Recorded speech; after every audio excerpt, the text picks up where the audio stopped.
Tonight, you're not just listening to stories, you're stepping into a sacred space. A space where ancient Zen wisdom whispers softly through silence, and the noise of the world finally fades away. For centuries, Buddhist monks have passed down these quiet teachings not through lectures or loud commands, but through simple, powerful stories that reach where words can't go into the heart. This is your invitation to rest, to reflect, and to remember who you truly are beneath all the distractions. So take a deep breath, let your shoulders drop, and let these 18 life-changing Zen stories guide you gently inward, to the stillness you've been craving, to the peace that's always been waiting for you. 1. The cloud that refused to rain. There was once a single white cloud drifting gently in the sky, far above a dry and desperate village. The land below had not seen rain in many months. The crops had withered into dust, the rivers had thinned into lifeless cracks, and the people prayed every day with parched lips and tired hearts. Their eyes looked upward, pleading for just one drop of relief. Yet the cloud, who had grown big and heavy with water, hesitated. Though it floated with power and presence, something deep inside it trembled. "I am afraid," the cloud whispered into the sky. "What if I pour myself out and lose everything? What if I disappear and no one remembers me?" The thought of giving all of itself to others made the cloud feel small and uncertain. It wanted to help, but it was terrified of being emptied, of no longer being seen, of fading into nothingness. Days passed. The sun grew hotter. The soil cracked. Children lay weak in their mother's arms, their eyes searching the sky. The people didn't curse the cloud. They just waited with quiet hope and quiet suffering. The cloud watched it all, torn between compassion and fear. Then, one morning, an old monk stood at the edge of the village. He looked up at the sky, not with desperation, but with deep understanding. His eyes were calm. His voice, though soft, rose like a prayer that cut through the sky. "You are not here to stay full forever. You are not meant to hold yourself back. Yes, when you release your rain, you may disappear, but what you give will become life. You will fall into the roots, flow through the rivers, rise again in the mist. You will live on not in form, but in impact." The cloud heard him. For the first time, it felt seen not for what it looked like, but for what it could become. And so, it stopped hesitating. It let go. The rain began to fall, slow at first, then stronger. The dust softened. The ground drank gratefully. Laughter returned to the village. And though the cloud slowly dissolved into the wind, it had never felt more whole. Zen teaches us a powerful truth. We spend so much of life trying not to lose ourselves, trying to stay safe and visible, clinging to form. But true transformation, true peace often comes when we finally surrender what we've been holding. When we give, without fear of disappearing, we don't vanish, we expand. We become the rain that nourishes others, the flow that continues beyond form, the gift that outlives the giver. When you let go, you do not become less. You become everything.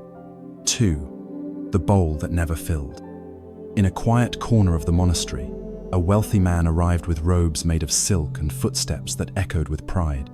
He had come to visit the humble Zen master, not out of reverence, but to prove that wisdom could be bought, or at least impressed by status.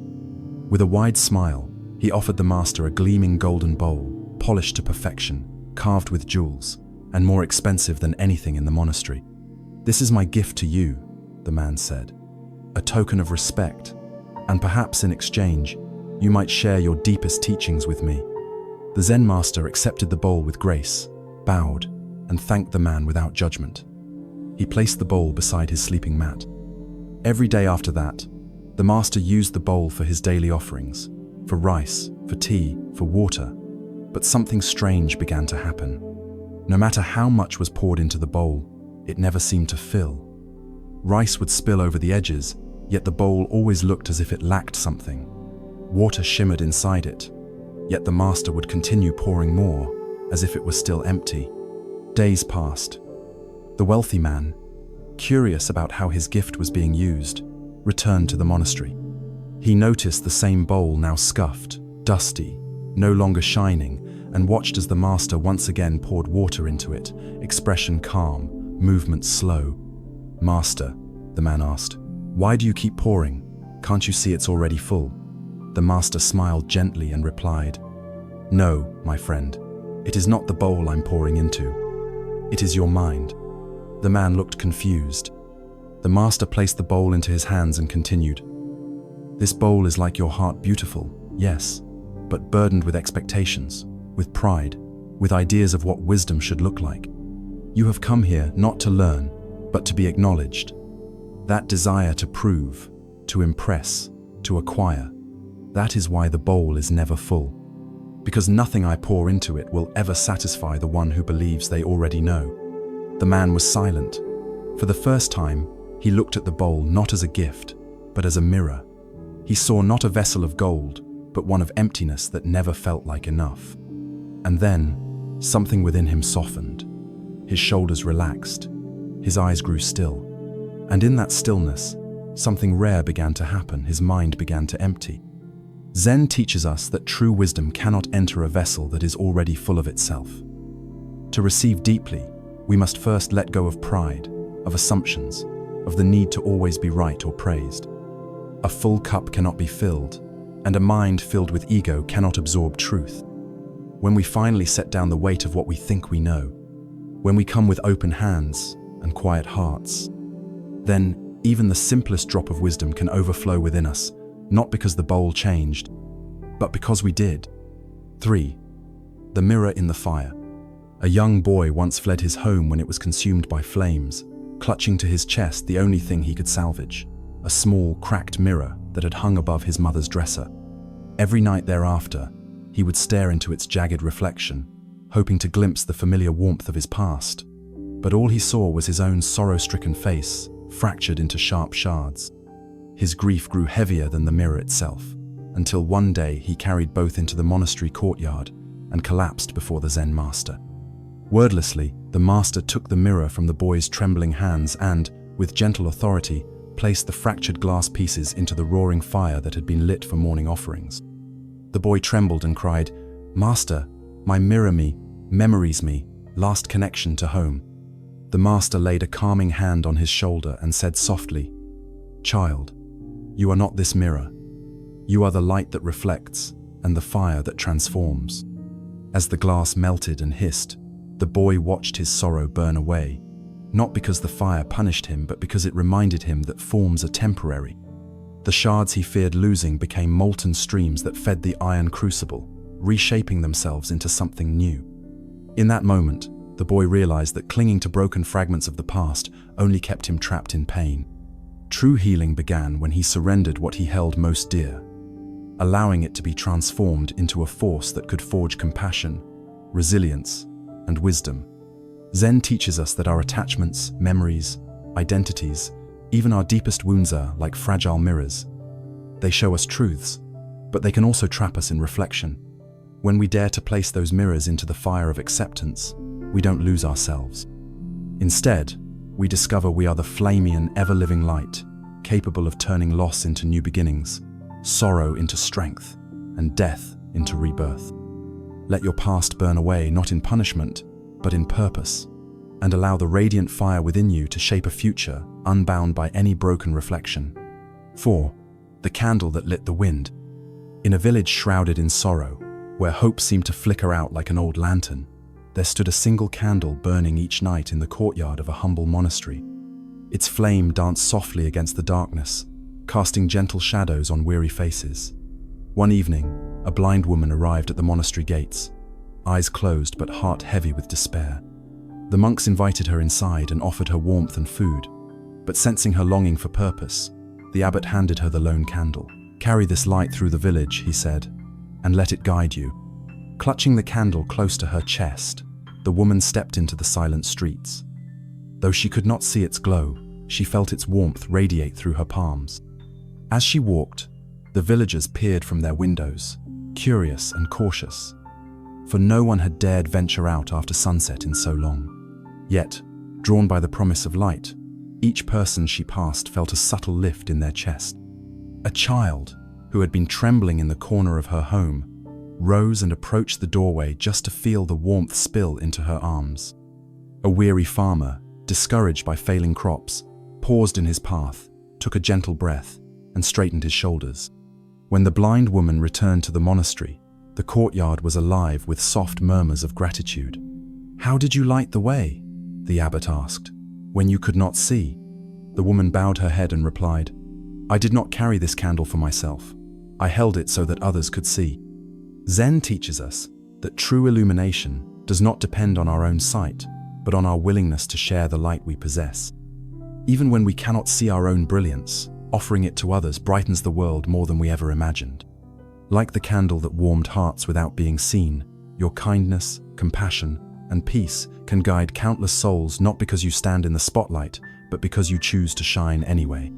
When you carry the light with selfless intent, you become the very flame that transforms darkness into possibility. 5. The finger pointing to the moon. In a quiet temple nestled among the mist-covered mountains, a young monk was often seen carrying scrolls under his arm.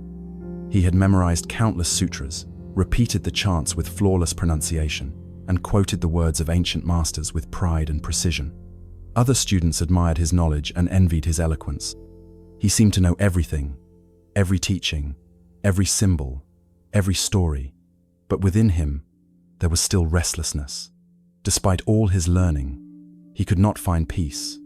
His mind remained loud, his heart unsettled.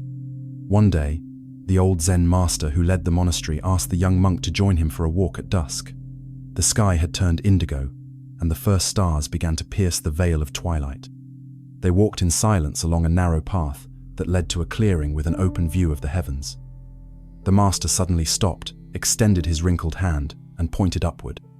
The young monk followed the gesture and saw the full moon rising above the horizon, large, glowing, perfectly round. "Beautiful, isn't it?" the master said, his voice soft like the breeze. The monk nodded. "Indeed, master. The moon is a symbol of enlightenment, completeness, the ultimate awakening." The master smiled, then turned to him with eyes that... 5. The finger pointing to the moon. In the heart of an ancient Zen monastery, nestled among cloud-kissed mountains where silence flowed like a river through the trees, lived a quiet master known not for his sermons but for his presence. He rarely gave long talks. His wisdom was transmitted in gestures, glances, and the stillness between words. For those willing to listen with more than ears, his silence often spoke the loudest. Among his students was a particularly bright young man named Hiroshi. Hiroshi had traveled for weeks across provinces, over rivers and forests, carrying with him scrolls of Buddhist scripture, quotes from every master he had studied, and a sharp tongue eager to display what he knew. He had studied in temples of debate, memorized the teachings of great sages, and was praised for his intellect and recall. But beneath his scholarly polish was a restless soul, one that, despite all its knowledge, could not sit still in peace. On his first day, Hiroshi approached the master with bold curiosity. "Master," he asked, bowing low, "I have come a long way to learn the truth of Zen. I have read the teachings of Nagarjuna, Dogen, Bodhidharma, and the Buddha himself. But I still feel a space inside me that all this learning cannot fill. Please, tell me the essence of Zen, the one truth that I can carry with me for life." The master said nothing. He simply raised his hand and pointed toward the sky. Hiroshi turned his eyes upward and saw the full moon rising, round and golden against the darkening sky. For a moment, he was captivated by its glow, but confusion soon returned to his face. "Master," he said hesitantly, "I asked you for the truth of Zen, and you pointed to the moon. What does that mean?" The master lowered his hand slowly and smiled. "Zen," he said in a voice soft as the wind, "is like a finger pointing to the moon, but many mistake the finger for the moon." Hiroshi blinked. The master turned and walked away, leaving Hiroshi alone beneath the stars. For days, Hiroshi pondered the words, growing increasingly frustrated. "What does it mean?" he whispered to himself late into the night. "How can a finger pointing to the moon be the truth? I want the moon, not the finger." He began to study harder. He read every scroll again, cross-referenced teachings, meditated until his knees ached. Still, the answer felt distant. The more he thought, the further it seemed. He became irritable, impatient, questioning the simplicity of the master's ways. Then, one evening, a small group of villagers came to the monastery. They were poor farmers with weathered faces and calloused hands, seeking peace for their burdens and guidance for their hearts. The master did not give them texts or quotes. He sat with them silently, served them tea, and smiled with warmth that needed no explanation. They left lighter than when they came without hearing a single teaching. Hiroshi, watching from a distance, felt something stir. They learned something I have not, he thought. And yet, they received no answers. That night, he climbed the stone path to the master's hut and sat outside, lost in thought. The moon was once again full, hanging quietly over the mountains. The wind was soft, the night cool.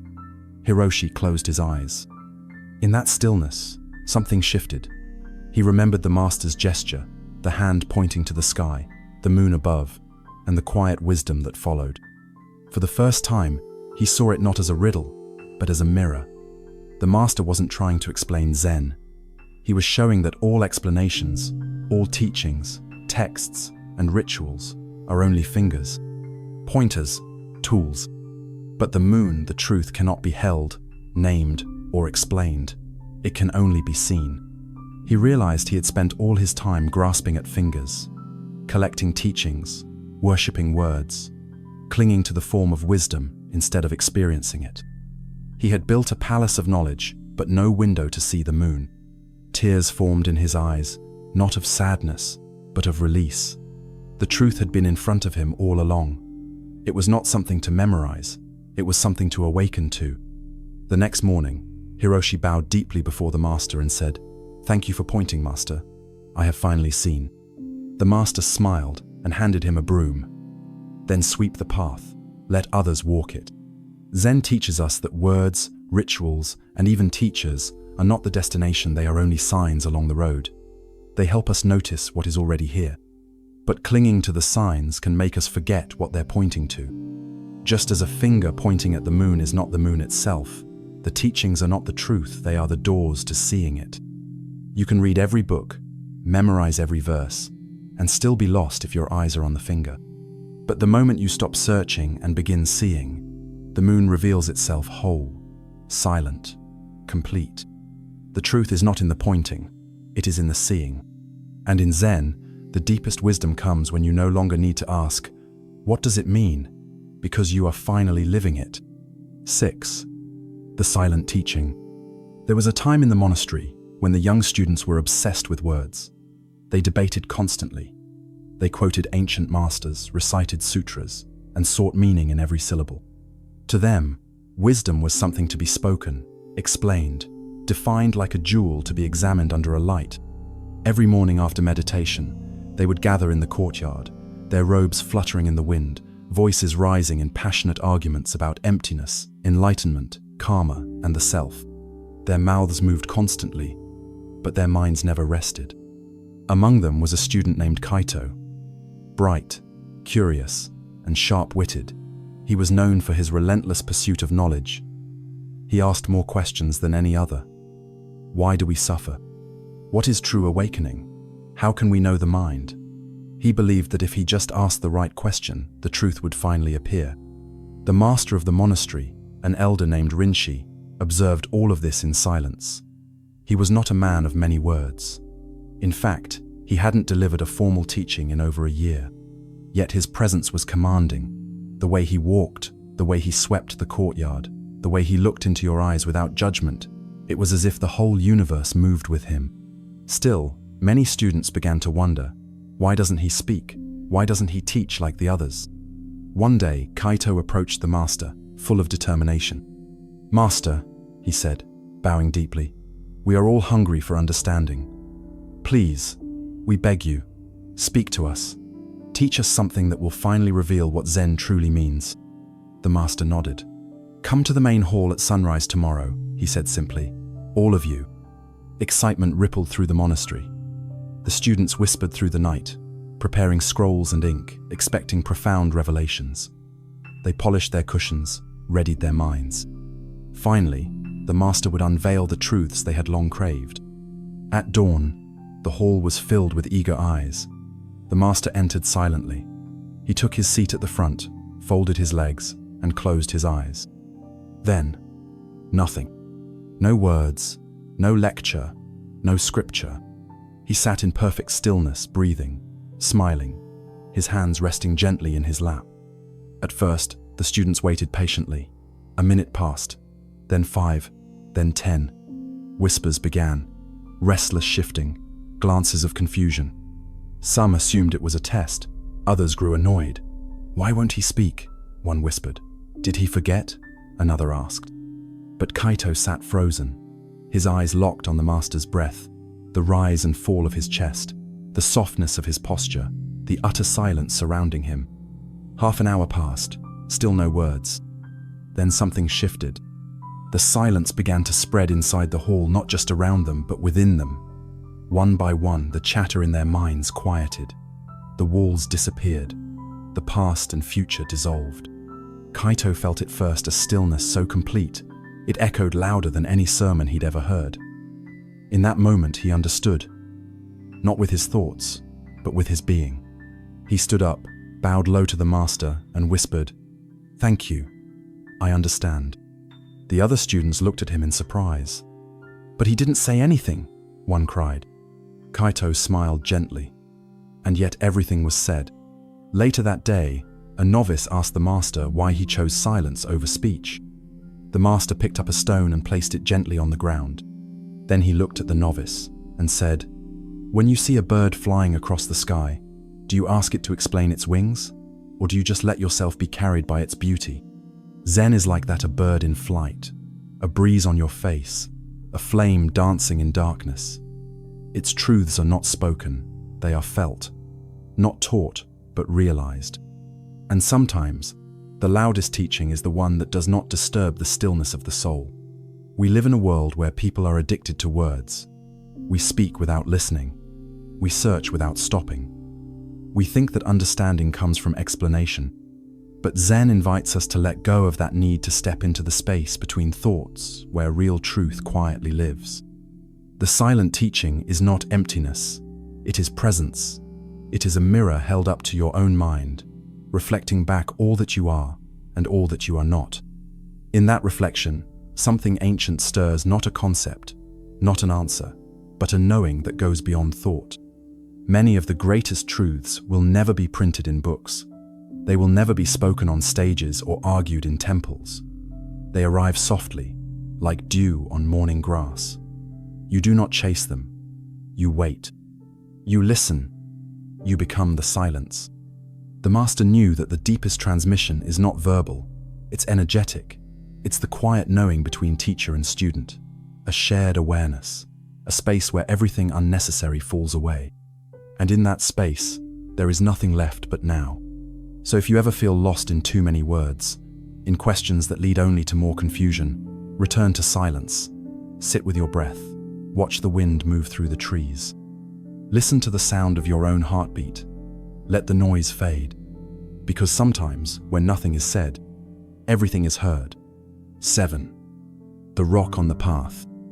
In the rolling hills beyond a mist-veiled forest, a monk named Daiji often walked the same quiet path from the monastery to the river.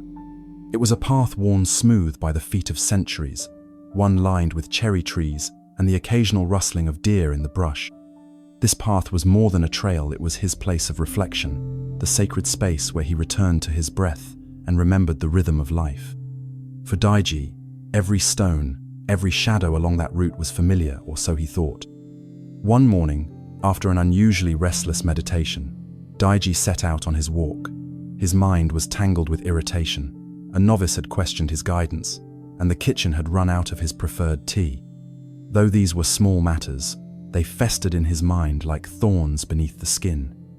As he walked, distracted and muttering to himself, his foot struck something hard and sudden. He fell forward with a jolt. His knee scraped the gravel. The wind was knocked out of him. Angrily, he turned around and saw it.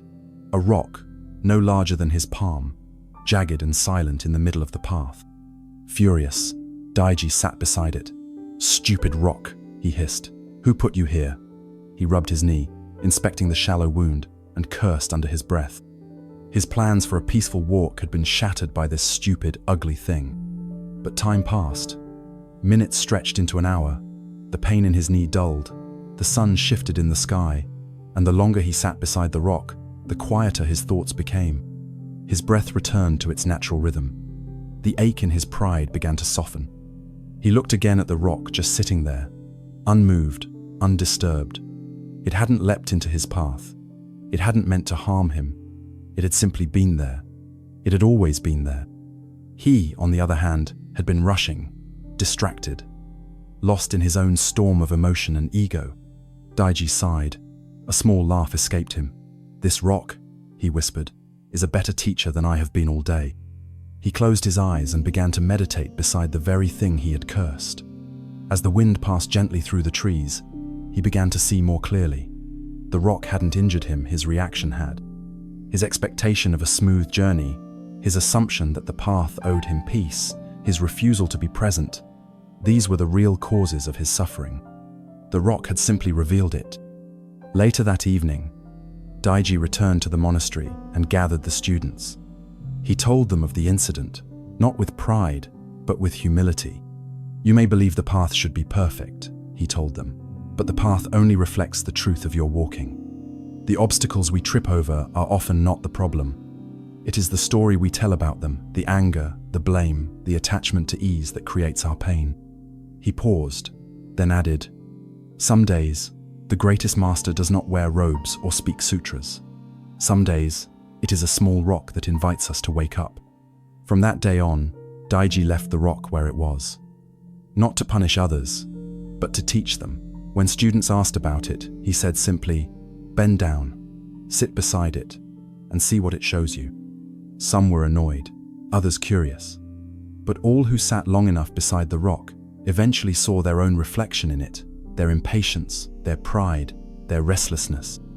And in that seeing they softened. Zen does not ask that life be free of obstacles. It does not promise a path without pain. What it asks gently but firmly is that we look beyond the surface of things, that we stop blaming the world for what our minds amplify, that we begin to see every moment, even the painful ones, as sacred messengers. The rock on the path became a symbol, not of hardship, but of invitation, an invitation to return, to observe, to surrender. We often believe that enlightenment will arrive wrapped in soft light, or spoken by a wise master beneath a waterfall. But Zen teaches us that awakening may come in the exact moment you stub your toe, drop your plans, or fall flat on your face. It arrives not when things go right, but when you let go of needing them to. Pain is not always punishment. Frustration is not always failure. Sometimes, the universe whispers through small discomforts to shake you awake. The question is not, "Why did this happen to me?" but rather, "What in me has been revealed by this moment?" When we understand this, even the sharpest stones become teachers. Even the hardest days become mirrors, and we stop resenting the discomfort that makes us grow. The rock never moved, but Daiji did. His heart moved. His perspective moved. And in that shift, he discovered what no scroll or sermon had taught him, that peace is not the absence of obstacles, but the presence of understanding. So the next time you stumble in life, in love, in your own thoughts, do not curse the stone. Sit beside it. Listen. Watch your breath. Ask, "What is this moment asking of me?" And know that perhaps this too is your teacher in disguise. Because in Zen, the greatest lessons are not always soft. Some arrive with a scrape on your knee and a silence that says everything. And the path, however uneven, is always leading you home. 8. The echo in the mountains. In a sacred valley surrounded by silent, watchful peaks, there lived a boy whose heart rang with unspoken grief. For years, he had borne the weight of loss of childhood laughter that vanished too soon, of a mother's embrace reduced to a fading memory, of a wound inside him that no kind word could soothe.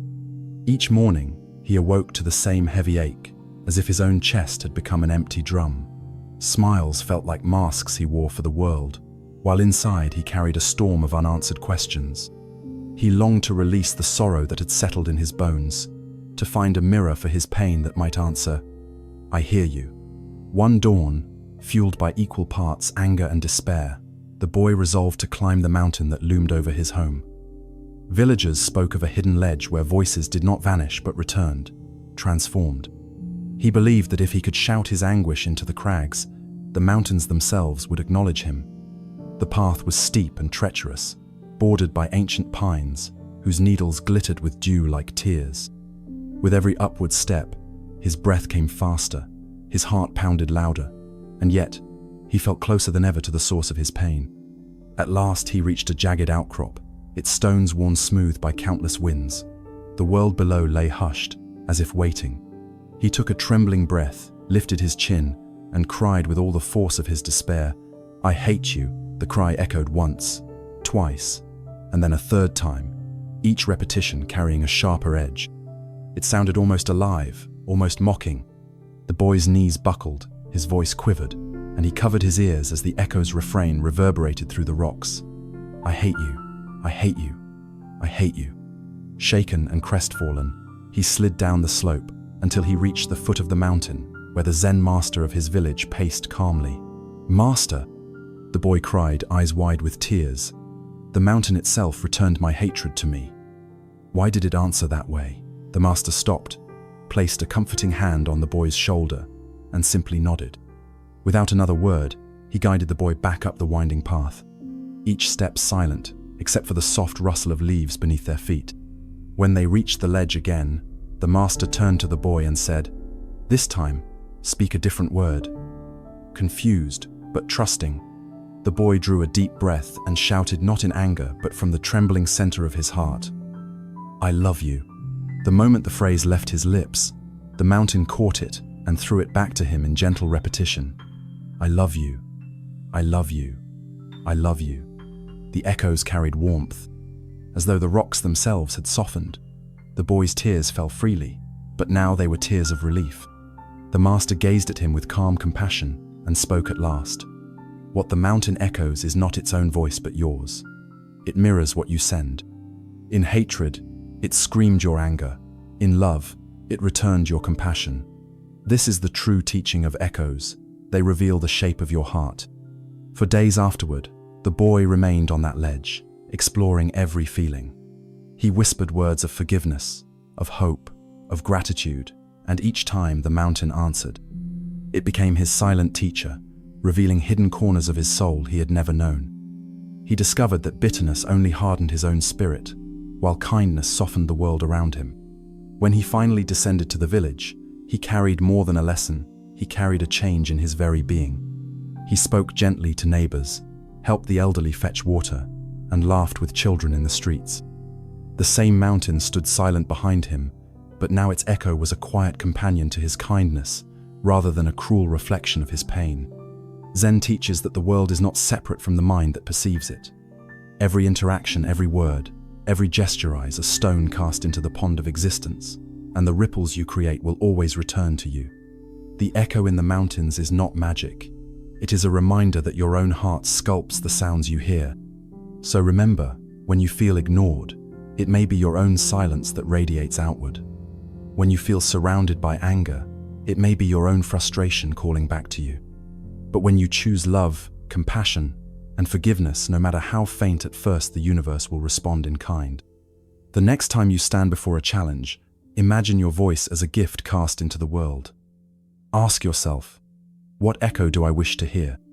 And know that the answer will ripple back, teaching you not through thunderous words, but through the gentle return of your own heart's intention. 9. The tea without sugar. In a quiet mountain monastery, where the wind whispered through bamboo groves and dawn unfurled in soft amber light, lived a man named Renzo. Each morning, before the sun had fully risen, he would sit beneath the towering pines and drink his ritual cup of tea. But this was no ordinary tea, it was always brewed with sugar, scooped in generous spoonfuls until the liquid glowed with sweetness. Renzo believed this sweetness was the essence of life itself, a balm against the bitterness in his heart. Without it, he thought, the world would be dull, cold, and unwelcoming. Every day followed the same pattern. Fetch the water from the stream, heat it over coals, Steep the tea leaves until the fragrance danced in the air, and then stir in sugar until the cup felt heavy with promise. As he drank, Renzo imagined the sugar washing away his worries, coating his worries with comfort. He saw each grain as a tiny talisman against fear, against loneliness, against the worry that one day, life's flavor might slip away entirely. The sweetness became his anchor, his shield, and his companion. Then one grey autumn morning, a gentle monk approached him. The monk's robe was plain, his footsteps silent, and his eyes shone with a calm that seemed to hold the stillness of ancient lakes. "May I share your tea?" the monk asked. Renzo, proud of his recipe, nodded and gratefully passed the steaming bowl. The monk raised it, inhaled the aroma, and took a slow sip. He paused, then set the cup down without adding sugar. Renzo watched in disbelief. "But master," he protested gently, "surely you must wish for sweetness." The monk's smile was warm as sunlight through leaves. "Sweetness taught you comfort. Yes, but it has also hidden the true taste of the tea." Renzo frowned. The thought of drinking tea without sugar felt like standing in winter without a coat. He expected shock, bitterness, maybe even pain.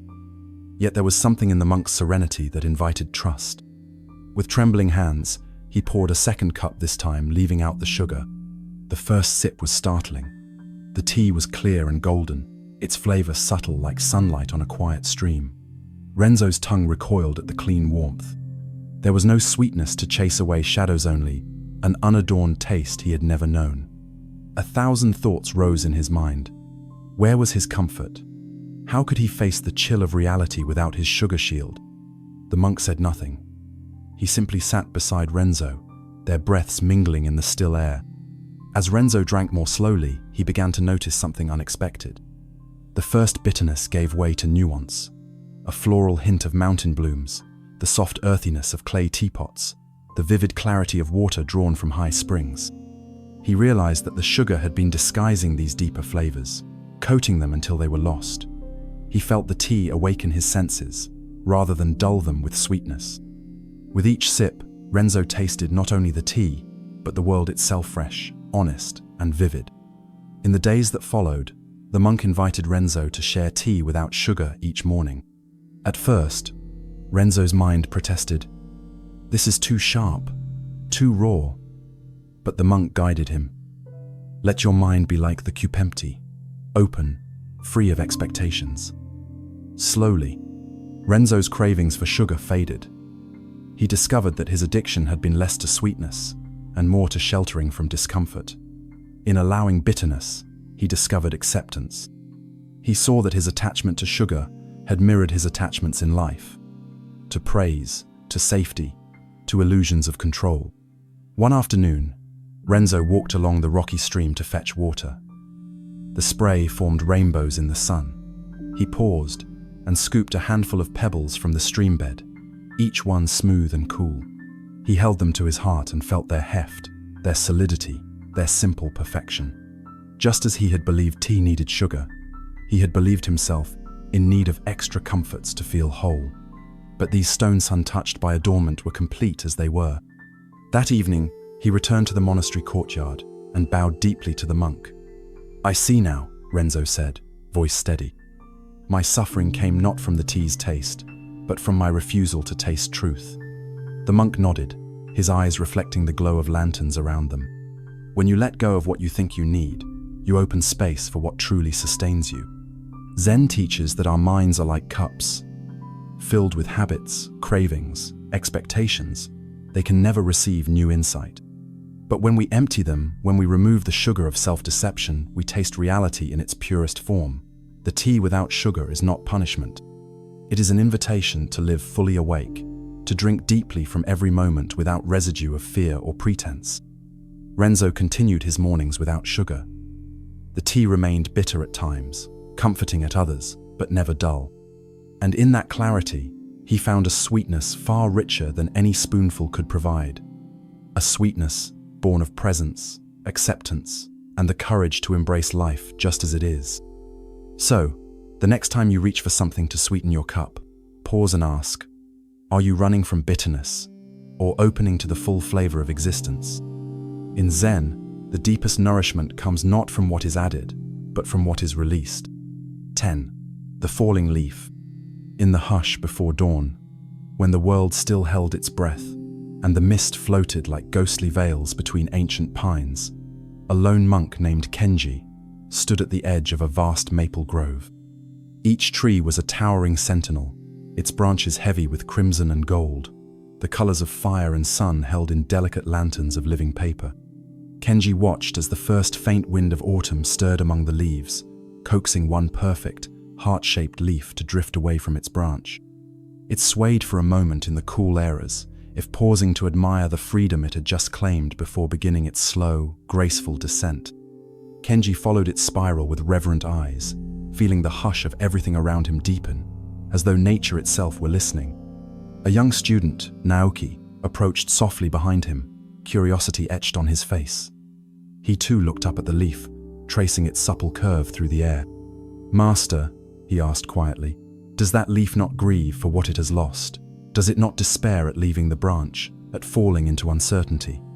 Kenji did not answer immediately. Instead, he drew in a long breath of the crisp forest air, tasting the unexpected sweetness of damp earth and ancient wood. Then he said, "Naoki, watch closely." Together they observed the leaf touch the edge of a moss-covered rock, teeter for a second on its narrow tip, and then settle on a bed of soft needles. The student knelt beside it. The leaf lay on the forest floor, its bright veins still pulsing with the memory of sunlight, its edges just beginning to curl. Naoki reached out and touched it gently. "It is brittle already," he murmured. "Soon it will crumble." The monk placed a patient hand on his shoulder. "Does it crumble because the leaf has died, or because it has transformed?" Naoki furrowed his brow, uncertain of the answer. Kenji began to speak in a voice as soft as the wind in reeds. "This leaf was once a part of the living canopy, nourished by the sap rising from the earth. It opened each morning to the dawn light, unfurled to drink the rain, and trembled at each passing breeze. It performed its duty until the moment came when its service was complete. The time of change is not a tragedy, but a Ritian, ancient alchemy of seasons."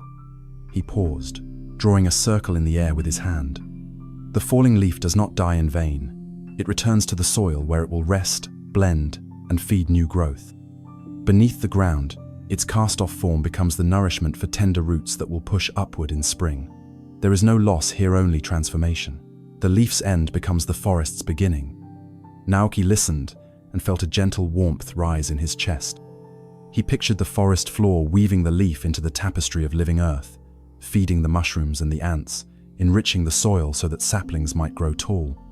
He imagined the roots of the maple drawing strength from the decayed leaf, reaching deeper because of what had fallen. "So the leaf's journey is not over," he said at last. "It simply takes a different path." Kenji nodded, eyes shining with calm. "Exactly. In Zen, we see impermanence not as an ending, but as the very pulse of existence. Everything flows like a river that never pauses, like breath itself that rises and falls. Clinging to any moment is like holding water in your hand. The tighter you squeeze, the more it slips away." The student bowed his head, understanding blooming within him like a quiet lotus. "Master, teach me to embrace that flow." Kenji smiled and guided Naoki to gather several fallen leaves. Together they carried them back to the temple courtyard, where the leaves were laid out in a circle. As lanterns were lit and the sky deepened to violet, Kenji instructed the student to meditate on each leaf, its color, its texture, its sentiment, then to place it in the small fire burning in the brazier at the center of the circle. One by one, the leaves danced into flame, curling and glowing, before turning to ash. Naoki watched as smoke drifted upward in thin spirals, carrying with it the essence of every leaf he had held. The transformation was complete. No leaf remained, yet the forest felt more alive than ever, as if each flicker of flame had been a quiet homage to the cycle of life and death. That night, under a canopy of stars, the student lay awake in his quarters. He saw the maple grove in his mind's eye, the blazing red of autumn leaves, the gentle falling of each one, and the soft, fertile hush that followed. He realized that his own life was woven into that cycle. Every triumph, every sorrow, every breath was a turning of the wheel. Rather than fearing change, he felt a profound gratitude for the beauty of each moment, knowing it would pass, and yet always contribute to something new. Zen teaches us that impermanence is not an enemy to be defeated, but a teacher to be embraced. The Falling Leaf is a poem written by nature on the canvas of Ira whisper that invites us to let go, to trust in transformation, to know that in every ending lies the seed of a new beginning. When the wind carries us away from what we once were, we are not lost but released. We become part of something vaster than ourselves, returning to the source, even as we become the ground from which others grow. So the next time you watch a leaf drift from its branch, do not see only departure. See the art of letting go, see the promise of return. And remember, your own life, like that leaf, is an unbroken cycle of beauty, of surrender, and of endless rebirth. 11. The Broken Bowl.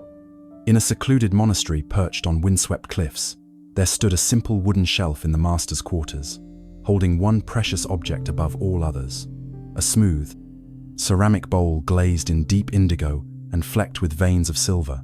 This bowl was said to have been a gift from a wandering monk who had poured blessings into its clay with his own hands. Over the years, the master used it for his morning rice, for the tea he shared with students at sunset, and for the ceremonial water he offered to the stone lanterns in the courtyard. It was more than a vessel. It held memories, teachings, and the waking breaths of every disciple who had knelt before it. One evening, after a day heavy with storms and worries, the master carried the bowl across the polished wooden floor to refill the kettle. The sky outside was rent with thunder, and the wind rattled the windows like fingers drumming on a door.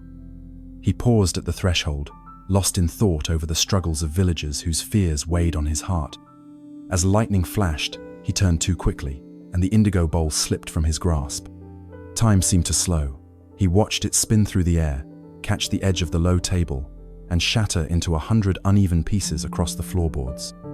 Each shard glinted white in the electric glare, fracturing the bowl's story into fragments he could never piece back together. At first, the master felt a pang of regret sharpen his chest. He knelt among the shards, lifting a curved fragment and running his thumb along the broken edge, mindful of the tiny cut it left.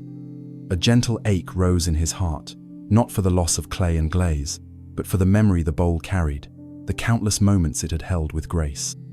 He closed his eyes and remembered the monks who had laughed around it, the tears it had witnessed, the sacred oaths it had borne silently. It felt as though a part of his own journey lay scattered on the floor like scattered stars. But then, after a quiet breath, something softened within him. He placed the shard back down with reverence, as one might set aside a fallen leaf in a garden. He rose unhurriedly, found a broom, and began to sweep each piece into a neat pile. The sound of wood against dust echoed softly, replacing the thunder outside. Thud by thud, he gathered every fragment without haste or apology. With each sweep, he felt his heart lighten, as if the weight of regret were dissolving into acceptance. The broken bowl was not a tragedy. It was a memento, part of the unbroken flow of existence. Word of the shattered bowl traveled quickly through the monastery. Students whispered in the halls, their questions like ripples in a pond. Why did the master not mourn? Why did he not scold himself? Early the next morning, a curious novice named May approached him in the courtyard, where petals from blossoming trees lay scattered like pink snow. "Master," she asked with a voice both tentative and earnest, "the bowl was your greatest treasure. Why did you not grieve its loss?" The master looked up at the soft dawn light and offered her the broom with a gentle smile. "Help me," he said simply. Together they swept away the remnants, emptying the floor of broken pieces until it was as clear as a still pond. The novice hesitated, then found herself standing in the space where the bowl had once been, feeling a calm she could not explain. As they worked, the master spoke in a quiet voice, not a sermon, but a sharing of presence. Everything that holds form will one day lose it.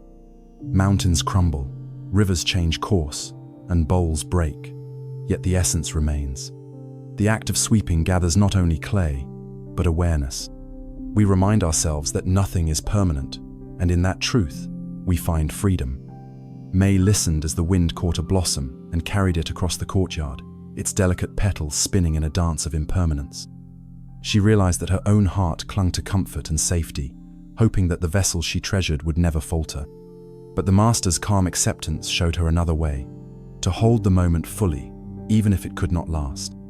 After they had swept clean, the master led May to the open sky and asked her to close her eyes. The distant sea roared against the cliffs, the sun rose over misty fields, and a single bird called out in greeting. "Open your heart to this moment," he whispered. "Do not cling to what was or fear what will be. In this breath, all is whole." May felt tears slip down her cheeks. She thought of the broken bowl, yet she felt no sorrow, only a vast tenderness for every fleeting moment that lay ahead.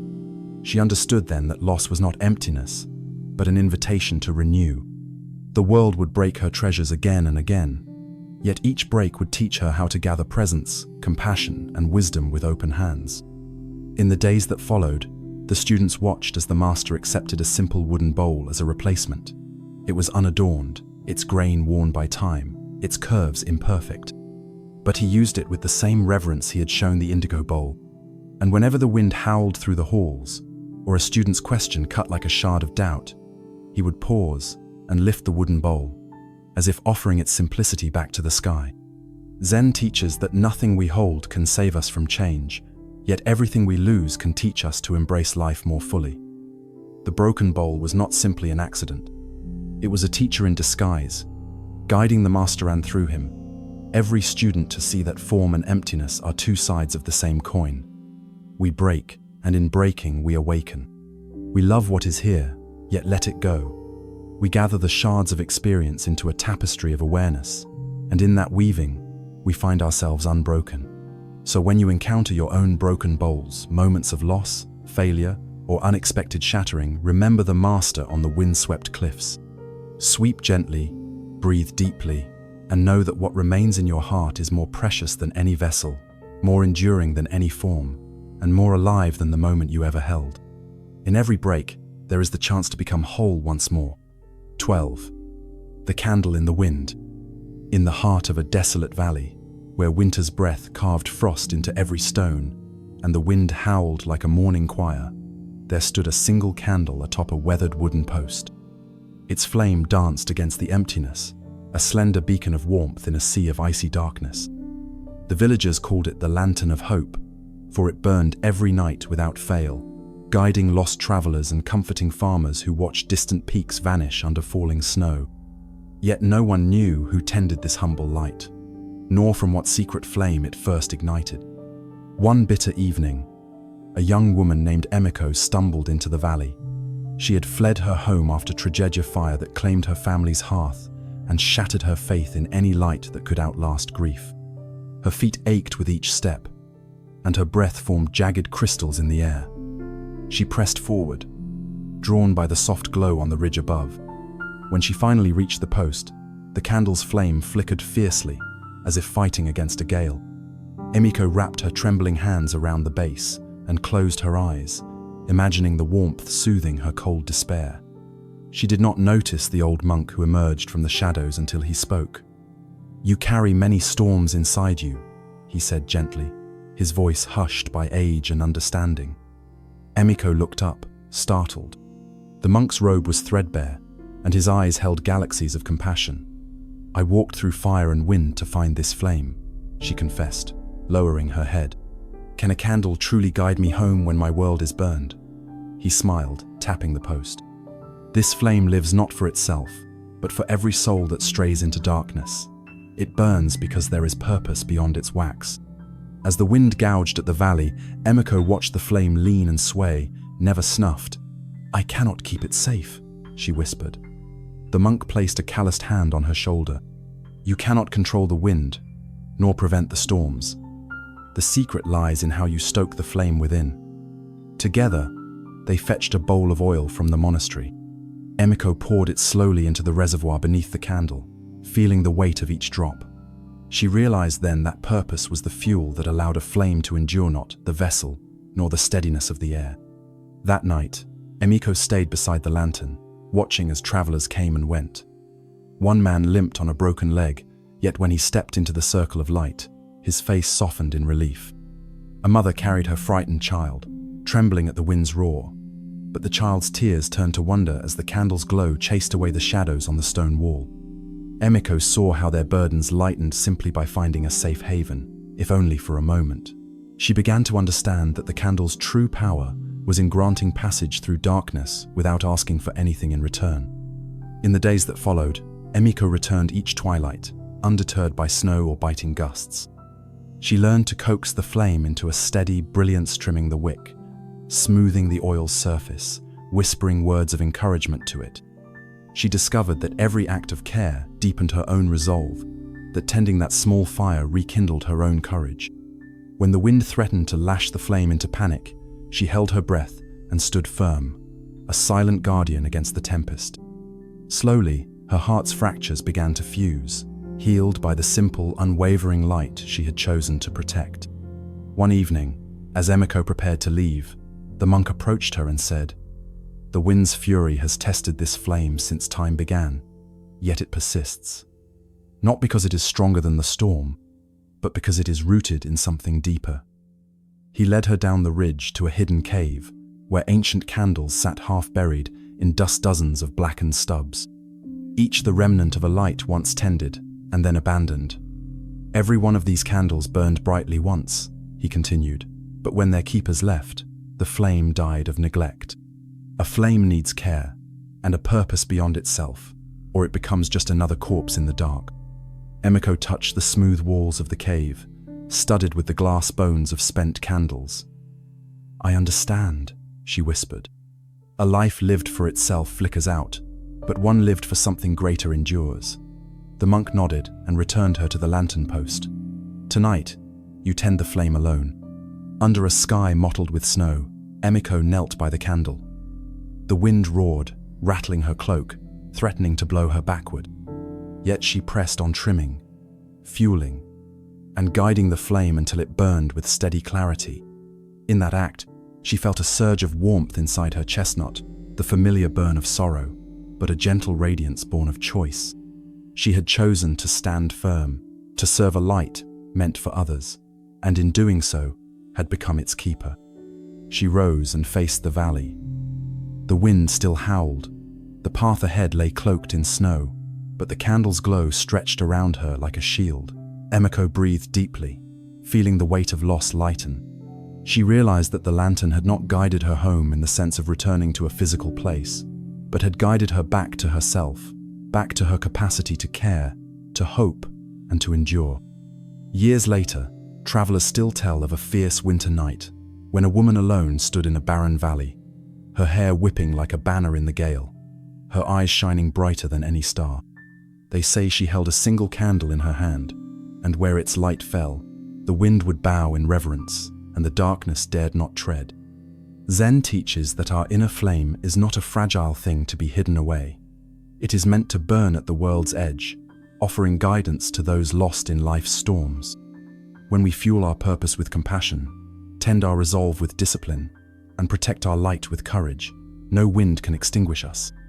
We become beacons, living candles in the wind, illuminating a path not only for ourselves, but for all who wander in darkness. And so, the next time you feel battered by unseen gales, remember the lesson of the lantern of hope. Tend your flame, feed it with purpose, stand firm against the storm, and you will light the way first for yourself, then for all who follow your glow. 13. The mirror. In the heart of a mist-wrapped valley stood a temple whose walls were carved from ancient stone, worn smooth by centuries of wind and rain. Inside its inner sanctum hung a single object of remarkable simplicity, a long, narrow mirror framed in dark wood that shone like polished ebony. The mirror had no legend, no inscription, and yet its presence was electric. Each dawn, the students would file past it on their way to morning chanting, pausing only briefly before continuing on their path. None knew who had brought the mirror here or why the master revered it so. Ever the eager pupil, a young monk named Aiko felt drawn to that silent glass. He arrived before sunrise, shoulder pressed against cold stone, breath rising in the chill air. As first light crept through the lattice window, he peered into the mirror. At first, he saw only his own reflection-pale skin, gaunt with devotion, hair tied back in a simple knot. Then, as his eyes adjusted, he spotted the narrow line of impatience in his jaw, the tension coiled in his shoulders, and the restless fire dancing behind his own gaze. The mirror did not flatter. It revealed. Word of Aiko's discovery spread quietly through the cloister. Soon, other students ventured to stand before the glass. A scholar who expected to see serenity instead glimpsed anxiety born of self-doubt. A novice warrior monk, confident in muscle and discipline, saw behind him the bruised insecurity of untested fear. A gentle healer came seeking compassion and found hidden anger at her own limitations. Each student recoiled, brushing hands over their robes as if to wipe away the truth they had glimpsed. That evening, the master called them together in the courtyard. In the lantern light, their faces hovered half-illumined, eyes heavy with questions. He beckoned them silently toward the mirror, then waited. One by one, they stepped forward, each holding a folded question in their heart. What am I missing? What am I hiding? When they stood before the cool surface, the mirror's clarity cut through every carefully constructed facade. At last, the master spoke, voice calm as still water. What do you see? Aiko answered first, voice trembling. I see my devotion glowing, but also my impatience, master. I see how I push myself and others too hard. The scholar replied, I see my studies etched on my face and the fear that my knowledge is never enough. The warrior monk said, I see strength in my stance, and an undercurrent of fear that I carry hidden. The healer whispered, I see kindness and beneath it, shame for every life I could not save. The master nodded slowly, as flames flickered in the nearby brazier. All of this, every reflection is Zen's true mirror. It does not exist to flatter or condemn. It exists to reveal what you already are, without distortion. You do not come here to create a new self. You come to see the self that has always been. He gestured to each student in turn. The mirror is not magic. It is only glass and wood. The truth shines only because your gaze is honest. It shows what you refuse to see in daylight, your fears, your hopes, your hidden wounds. He paused, then added, when you look away, you carry those reflections within you. If you run from them, they will follow you. But if you greet them, tend them as you would a wounded bird, they will become your teachers. In the days that followed, the students returned to the mirror at dawn and dusk. They no longer approached with trepidation, but with open hearts. Aiko learned to steady his impatience by breathing into the silent witness of his own eyes. The scholar sat before the glass for hours, watching the tremor in his voice soften until knowledge became a tool, not a shield. The warrior monk practiced gentle stances, allowing fear to rise and fall like the tide until it no longer compelled him to strike, but to stand in calm presence. The healer tended the mirror itself, wiping its surface, mourning every smudge, until she realized that caring for the mirror meant caring for the fragments of herself she once denied. One morning, a new student arrived, a woman whose life had been fractured by loss. She stood before the mirror with a trembling heart, expecting her grief to dissolve in reflection.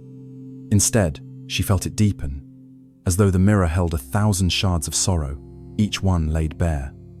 Tears streamed down her cheeks. The master approached and gently placed a hand on her shoulder. Grief is not weakness, he said softly. It is the mirror of love that has been lost. To see it is to honor what remains. Moved by his words, the woman knelt before the glass and bowed deeply, allowing every fragment of pain to pass through her gaze. When she rose again, her shoulders were lighter, not because her grief vanished, but because it had been seen. In that seeing, compassion awakened. She walked away, carrying the mirror's lesson in her bones. Acceptance is the doorway through which healing enters. In time, the students came to understand that the mirror served not only as a tool for self-examination, but as a catalyst for transformation.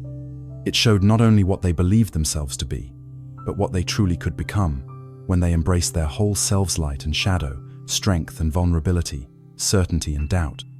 The path to awakening was not in adding more teachings, but in facing the reflections already held within. And so, the mirror remained in its silent place, framed in dark wood that gleamed like a promise. Visitors came from distant lands to glimpse the famous glass, expecting secrets of enlightenment whispered in words. Instead, they found only themselves, untethered from expectation, illuminated by honesty, invited to stand in the simple act of seeing.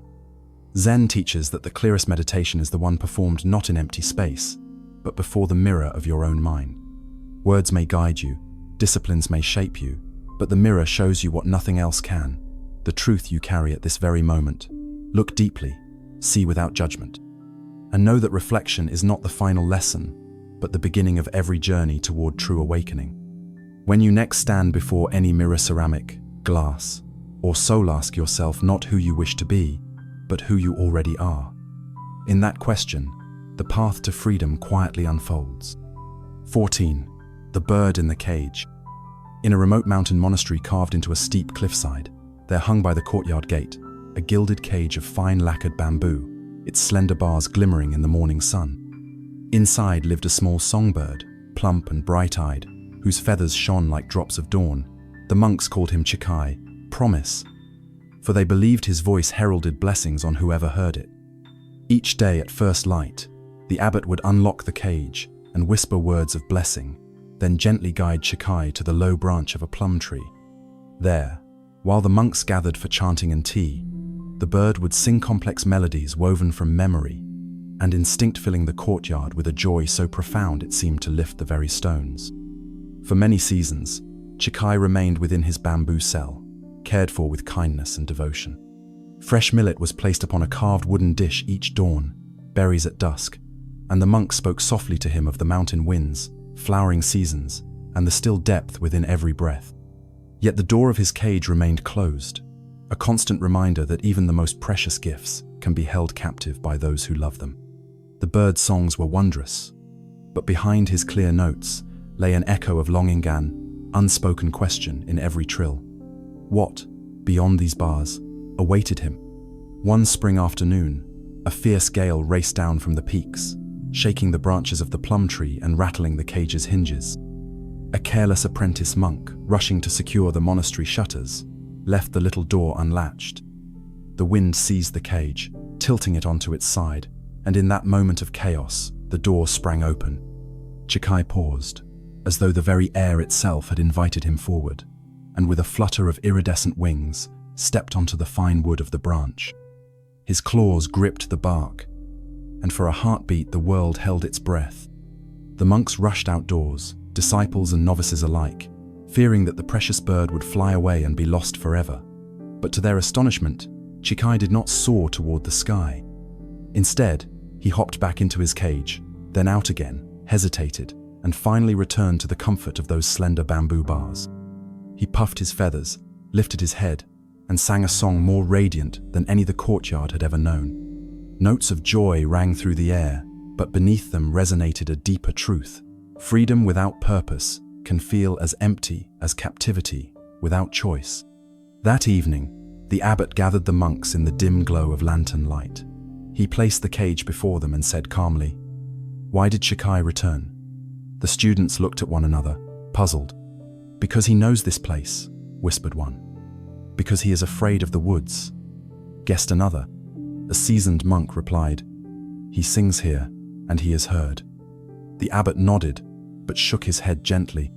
He returned because this cage held more than walls. It held his promise, the promise of song, of safety, of belonging.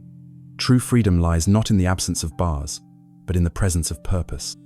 Days later, under a sky of heavy clouds, the abbot led Chikai to the cliff's edge, where the wind carved patterns in the stones. The cage door was opened once more, and the bird stepped out, hesitated, and then turned to the master. With a single clear note, he proclaimed his gratitude, then lifted into the air, circling the courtyard thrice before vanishing over the ridge.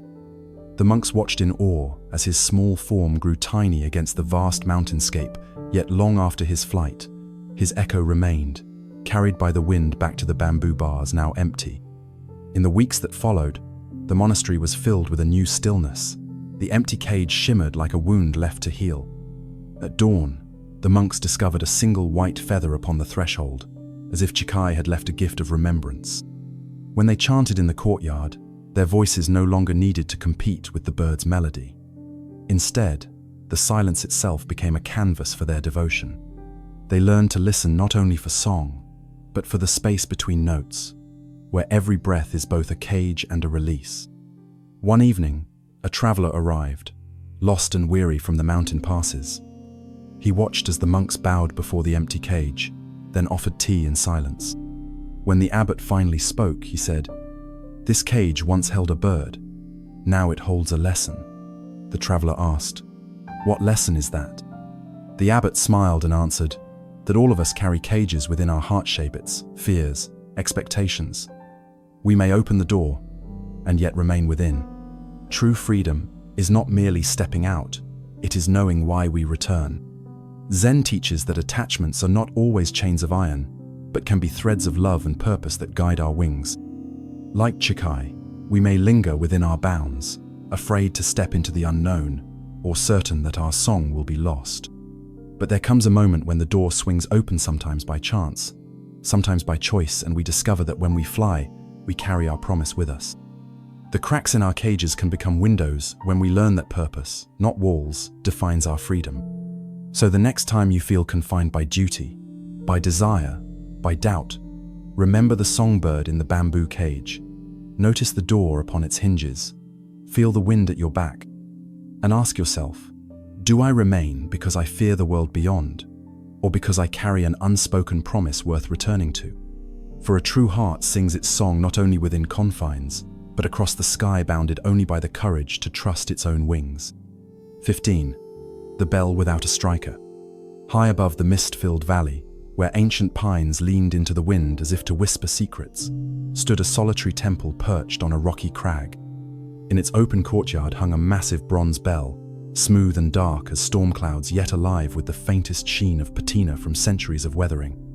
Pilgrims came from distant lands to hear its sound, expecting the deep resonance of metal meeting wood.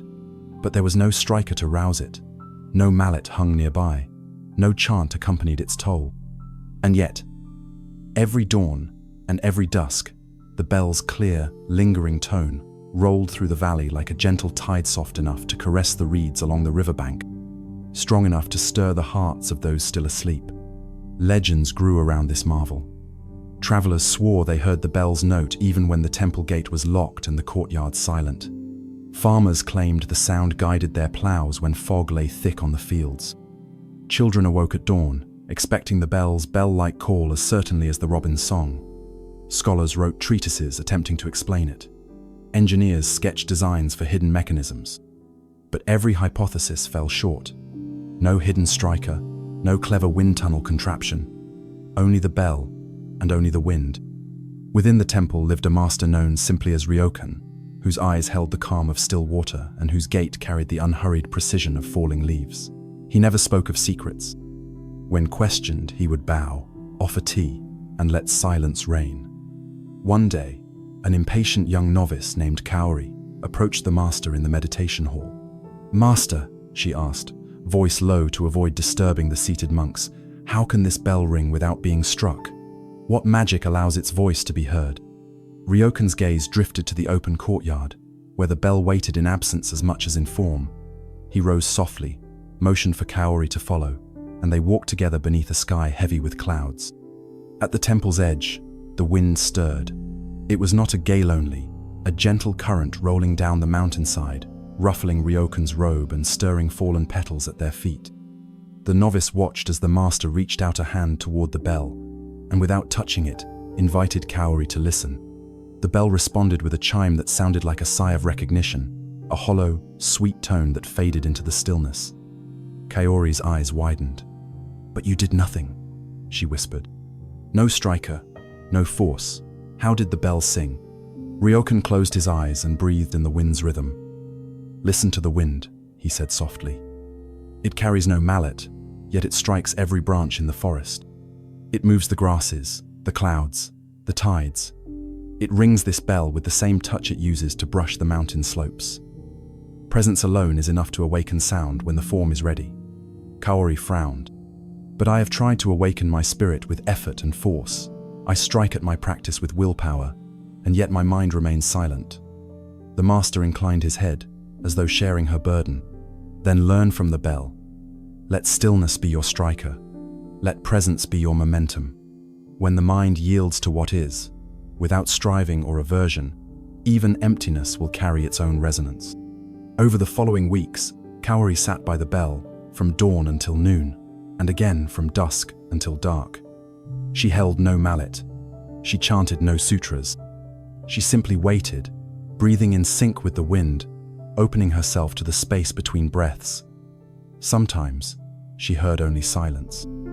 Other times, the bell answered her with a faint hum, as if acknowledging her patience. Gradually, she noticed that the bell's song was not constant. It came and went like the tide, yet its echo lingered within her long after the wind had stilled. At first light one morning, the courtyard was filled with a golden hush. Kaori approached the bell, closed her eyes, and drew a single deep breath. In that still moment, the wind rose from a distant pass and curled around the bell's rim. Instead of a clear chime, there came a complex harmony of overtones, rich, layered, and alive with echoes of wind-riffled forests, rushing rivers, and silent dawns. The courtyard fell away. Kaori felt herself become both the wind and the bell, empty space resonating with infinite possibility. When the sound finally faded, she bowed her head, tears of wonder staining her cheeks. Ryokan appeared beside her, silent as ever. He simply smiled and motioned for her to follow him into the temple gardens, where bamboo fountains tapped gentle rhythms and moss-covered stones bore witness to seasons of rain and sun. "What did you learn?" he asked. Kaori searched for words. That force is not necessary for movement. That presence, when undisturbed, is more powerful than any strike. That emptiness itself can sing. The master nodded slowly. The bell is a mirror, reflecting the nature of all things.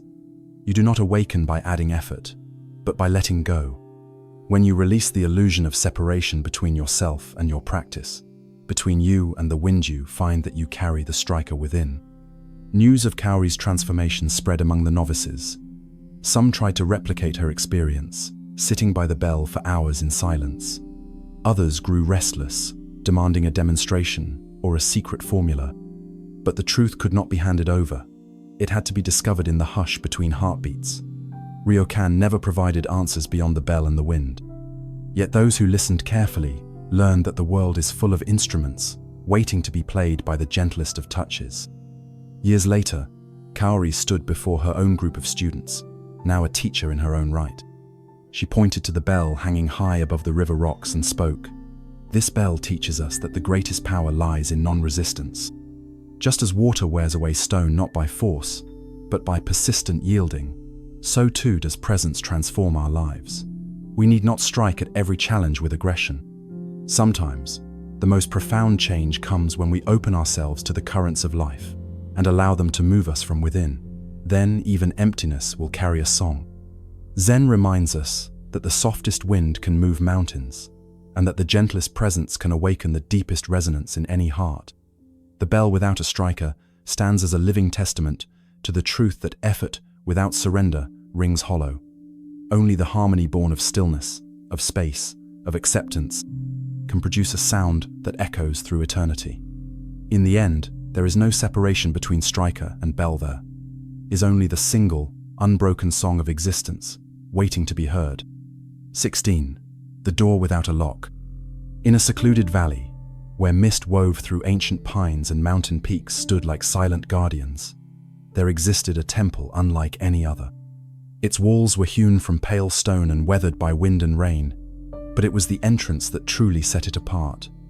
A grand wooden door carved from the heartwood of a 1,000-year-old cedar, swung upon simple iron hinges, and yet bore no lock, no latch, no bolt. Pilgrims and wanderers from every corner of the land spoke of it with wonder how the door remained open, offering passage to all, and yet the temple stood secure, its treasures and mysteries intact. One day, a weary traveler named Haru arrived beneath the temple's gate, his clothes dust-streaked and his spirit worn by hardship. He hesitated before the open door, brushing his fingers across the smooth wood, as though expecting to find some hidden mechanism. Finding none, he stepped inside. A hush fell over him as he passed beneath the lintel here. In this threshold, he felt a gentle invitation to let go of his burdens, if only for a moment. Inside the entrance hall, monks moved in silent procession, carrying lanterns and offering bows of greeting, yet none locked the door behind him. Perplexed, Haru approached the abbot, an elder whose raven hair was shot with silver, and whose gaze held the calm of still water. "Master," Haru asked, voice low with confusion, "why does this door need no lock? How do you keep your peace safe when anyone may enter or depart at will?" The abbot smiled, as if amused by both the question and the wonder it expressed. He led Haru to a small courtyard beyond a second pair of open doors. Here stood a young monk named Sora, sweeping fallen leaves with deliberate care. "Observe," said the abbot, "how Sora tends this courtyard." Haru watched as each leaf was brushed away, only to be carried by a gentle breeze into the temple gardens, where it took its place among other blossoms and greenery. "When we sweep away disorder," the abbot continued, "we do not confine it behind a wall. We release it into the flow of life, where it becomes nourishment for the world." Haru's brow furrowed. "I see the leaves scatter," he said, "but the courtyard grows cluttered again each day. Must you sweep endlessly?" The abbot placed a hand on his shoulder. "The temple remains whole, not because we lock away the leaves, but because we welcome their return. Each moment, life brings new challenges. We neither imprison nor resist them. We tend them, then let them go." Still puzzled, Haru wandered deeper into the temple. He passed alcoves filled with sacred texts, statues carved in stone and bronze, and a hall where novices bowed in silent meditation. Everywhere he went, there were doors arched, rectangular, small, and grand-butt. None bore any kind of fastener, yet he sensed no threat, no chaos. Instead, he felt a profound invitation to enter, to explore, and even to depart without fear. At dusk, Haru returned to the abbot for an audience. "Master," he began, "I have walked these halls and entered every chamber.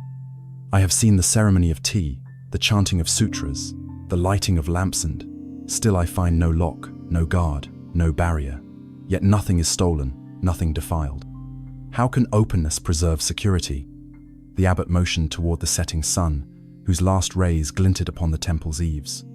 "Security," he said softly, "is not built through walls, but through awareness. When you know the true nature of the door, its openness, your heart becomes a sentinel. You guard what matters, not with force, but with presence." Haru shook his head. "I came here expecting walls and locks. I thought peace required defense, but here, defense is not separation, it is invitation. Still, I do not understand." The abbot rose and beckoned him to follow. Together, they walked out of the temple, into the moonlit gardens, where lanterns swayed in the breeze and koi stirred beneath lily pads. "Tell me," the abbot asked as they strolled, "what do you see?"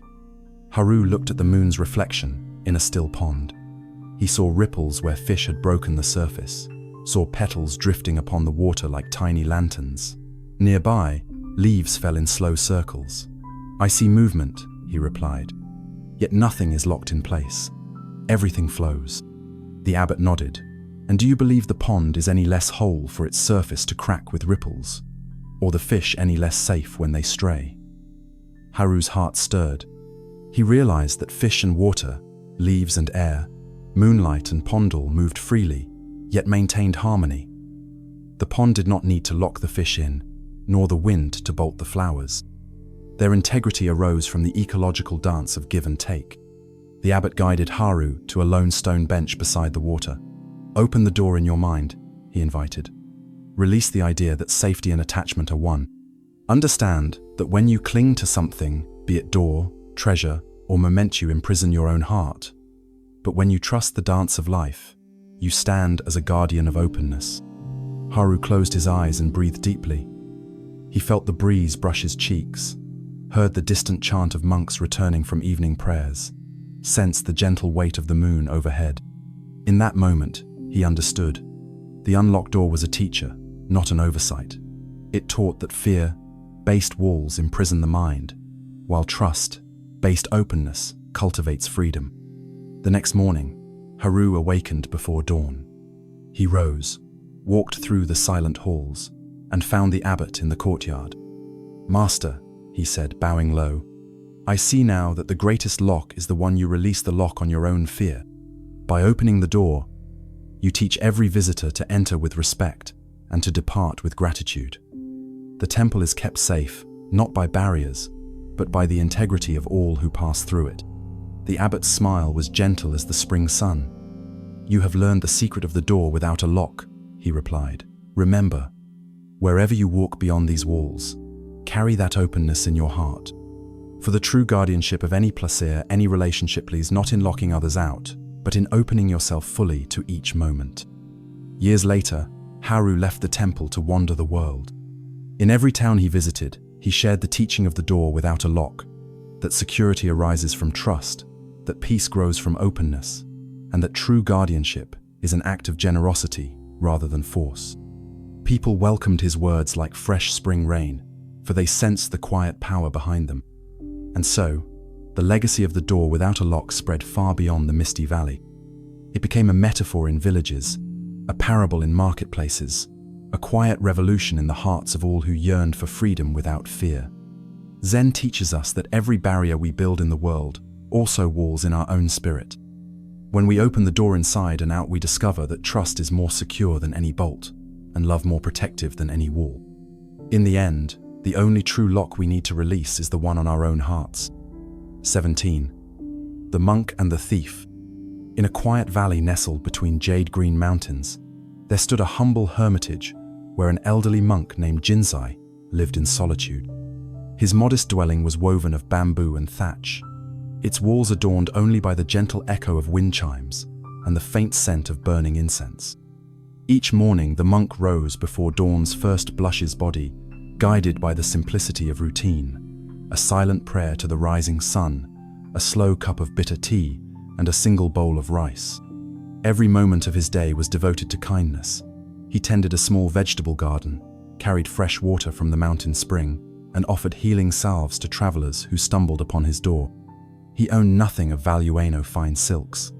No polished jewels, yet his spirit brimmed with a wealth that many envied but few understood.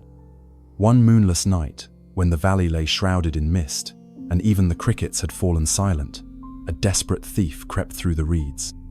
Known in distant villages by the name of Kaito, this man was driven by hunger and fear, his lean frame ragged from countless nights on the run. He had lost his family to famine and his home to bandits, leaving him heartbroken and mistrustful of every friendly face. Yet on this night, exhaustion overcame suspicion. He saw a faint lantern glow through the bamboo slats of the hermitage and dared to think that perhaps, here, he would find a treasure to sell or coin to buy bread.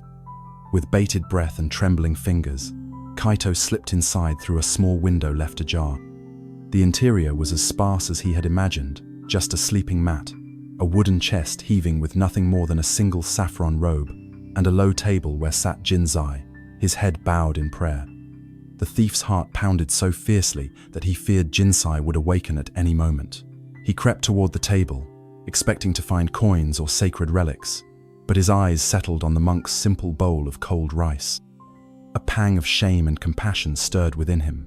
He scooped up the bowl, felt the worn texture of its edges, and saw the emptiness of Jinsai's dwelling mirror the emptiness of his own life. At that instant, the monk looked up. His gaze was soft, devoid of anger or surprise, as if he had anticipated this moment long before Kaito's foot had crossed the threshold. He rose with gentle steadiness and spoke in a voice hushed as dusk. "Take what you need, my child."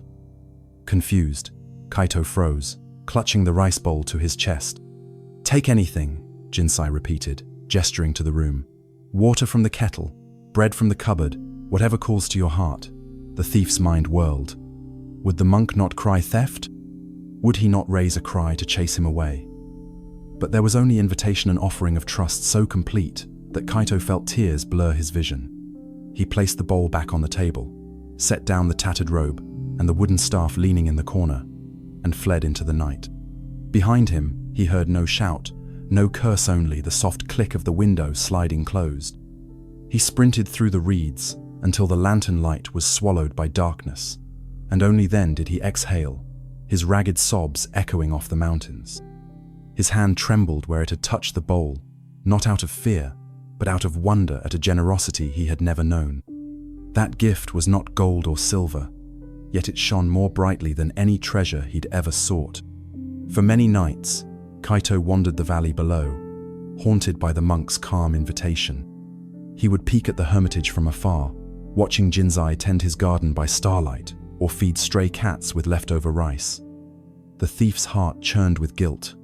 He had come to steal and found only love. In his restlessness, he realized that no amount of wealth could fill the emptiness he carried. Only kindness could begin to mend the fracture in his spirit. Finally, on a night when the moon was high and the air was thick with blossom-scented wind, Kaito returned. He stood in the hermitage doorway, head bowed, offering only his ragged self as payment. "Master," he whispered, voice raw with remorse, "I came to steal your possessions, but you showed me a greater treasure. You gave without asking. I have nothing to offer but my own life. Use it as you wish." Jinsai nodded slowly, a faint smile curving his lips. He rose and poured 2 cups of warm tea for himself, one for Kaito. Without a word, they drank together as equals, sitting upon weathered mats beneath the lantern's gentle glow. In the weeks that followed, Kaito neither stole nor fled. He remained at Jinsai's side, learning the rhythms of the garden and the chants of the morning prayer. He carried water to travelers, tended the stray cats, and helped mend the roof when autumn winds threatened to tear the thatch away. Each act of service was a drop in the bucket of his healing heart. And with each drop, he discovered that giving freely, without expectation of return, restored what had been lost. Trust in himself, hope for tomorrow, and the knowledge that even the most broken soul can be made whole by compassion. One dawn, as mist curled through the valley like a silent river, Jinsai took Kaito to the edge of a clear mountain stream. They gazed at their reflections in water, so still it felt sacred. The monk spoke at last. "Remember, my child, the world will always test you. Old fears will surface. Opportunities to harm or to hurt will present themselves. But you have chosen a path of giving, not taking. That choice transforms the world, not by force, but by love." Kaito knelt and cupped his hands to the stream, watching the ripples distort their faces. "I will never forget," he vowed. "Your gift was more than mercy, was my new life." Years passed, and travelers began to speak of the hermitage, where kindness grew like ivy across stone walls. They told tales of a thief who became a gardener, of a broken man who found purpose in giving, and of a monk whose only treasure was the love he shared. Pilgrims sought the wisdom of Jinzai and Kaitothe, latter now clad in simple robes, his eyes steady with serenity. Neither spoke of gold or relics. Their teaching was lived in every breath, every cup of tea, every bowl of rice extended to friend or stranger. Zen teaches that true wealth is not measured in possessions held, but in generosity extended. When we resist harm with compassion instead of defense, we break cycles of fear and violence. When we give without withholding, we discover a deeper, abundant zone that no thief can steal, no disaster can destroy. In the dance between mastery and humility, between receiving and giving, we find the true path to freedom. And so, the story of the monk and the thief becomes more than legended, becomes a mirror for every heart. Will you close your door against suffering, or will you open your arms and find that in giving yourself away, you find yourself at last? 18. The Drop and the Ocean. In a secluded hermitage, perched on a cliff, overlooking a vast, restless sea, there lived a young monk named Satoshi, whose heart was heavy with doubt. Though he had mastered the chants and studied the sutras, he could not shake the nagging sense that he was small and insignificant speck in the immensity of the universe. He watched the monks glide like silent geese across the stone courtyard, each step imbued with purpose, while he felt rooted to uncertainty. One evening, as the sun dipped below the horizon and painted the waves in molten gold, Satoshi approached his master, an elder whose eyes reflected the depth of 10,000 dawns. "Master," Satoshi began, voice quivering like a candle in the breeze, "I have walked these gardens for years. I have bowed at this altar for seasons uncounted, yet I remain a single drop lost in the ocean. How can I ever matter when the world is so vast?" The master smiled, as though amused by Satoshi's earnest struggle. He led the young monk down the stone steps to a mossy ledge overlooking the sea. The wind carried briny mist across their faces, and the waves crashed in endless rhythm. "Take this cup," the master said, handing him a simple porcelain vessel. and fill it with water from the ocean. Satoshi knelt at the ledge and dipped the cup into the rolling tide. The cup brimmed instantly, a single drop held within its curved walls. He returned to the master, who waited beside a shallow stone basin carved into the rock. "Now, pour that water back," the master instructed. With a steady hand, Satoshi emptied the cup into the hollow, where the drop vanished into the larger pool. The master watched closely, then reached into his robe and produced a slender bamboo sieve. "Now separate the drop from the cup," he said, handing the sieve to Satoshi. The young monk frowned at the absurd task. The water had merged seamlessly with the pool. No boundary remained to distinguish the drop he had carried.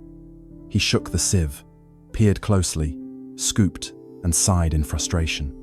"You cannot separate what has already become one," the master observed softly. The sound of the ocean echoed in his words. "The drop you carried and the ocean that received it are not two. You are not merely a drop in the ocean, you are the ocean in a drop." Satoshi's breath caught. He stared at the water swirling in the basin, realizing that the same waves he had watched at sunrise now danced within that shallow cup. His very being, like the water, was inseparable from the currents of existence. Yet the master was not done. He guided Satoshi up a winding path to a freshwater spring bubbling from the mountain's heart. There, a cluster of villagers gathered each dawn to collect water for their families. The master filled the cup again, this time with clear spring water, and invited Satoshi to drink. As the cool liquid sheltered his lips, the monk tasted the same essence he had felt in the ocean's spray. "From ocean to spring," the master said, "water flows freely, carrying its essence wherever it goes. So too does your spirit move, not confined by form or label, but alive in every drop of existence." They sat in silence as gulls wheeled overhead, and the first moonlit star appeared. Satoshi felt his doubts dissolve like mist in morning sun. The ocean was no longer an overwhelming expanse, but a reflection of his own boundless nature. The spring was no longer a single point, but a testament to the same infinity he carried within. In that moment, the world and the self merged in a seamless tapestry of water and light. Days turned to weeks, and Satoshi returned often to the basin and the sea, guiding other young monks through the same ritual. Each time, he watched their eyes open with wonder as they discovered that separation was an illusion. A timid apprentice, anxious about his small stature, gasped as his hands trembled over the basin and then relaxed in the truth of oneness. A scholar, proud of his erudition, wept soft tears when the elegant sieve failed to divide water, and the lesson humbled him deeper than any text. A warrior, certain of his rigid distinctions, found his battle-hardened heart soften when he realized that drop and ocean were one. One dawn, a traveling poet arrived at the hermitage seeking inspiration. He spoke of distant mountains and cities ablaze with festival lights, of sorrows carried across borders, of joys that rose and fell like waves. The master invited him to fill the cup from the basin, to empty it into the sea, and to separate the drop with the sieve.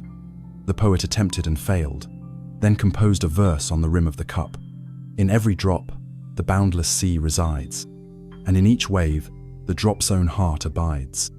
He bowed to the master and departed, carrying in his lines the echo of an ancient teaching.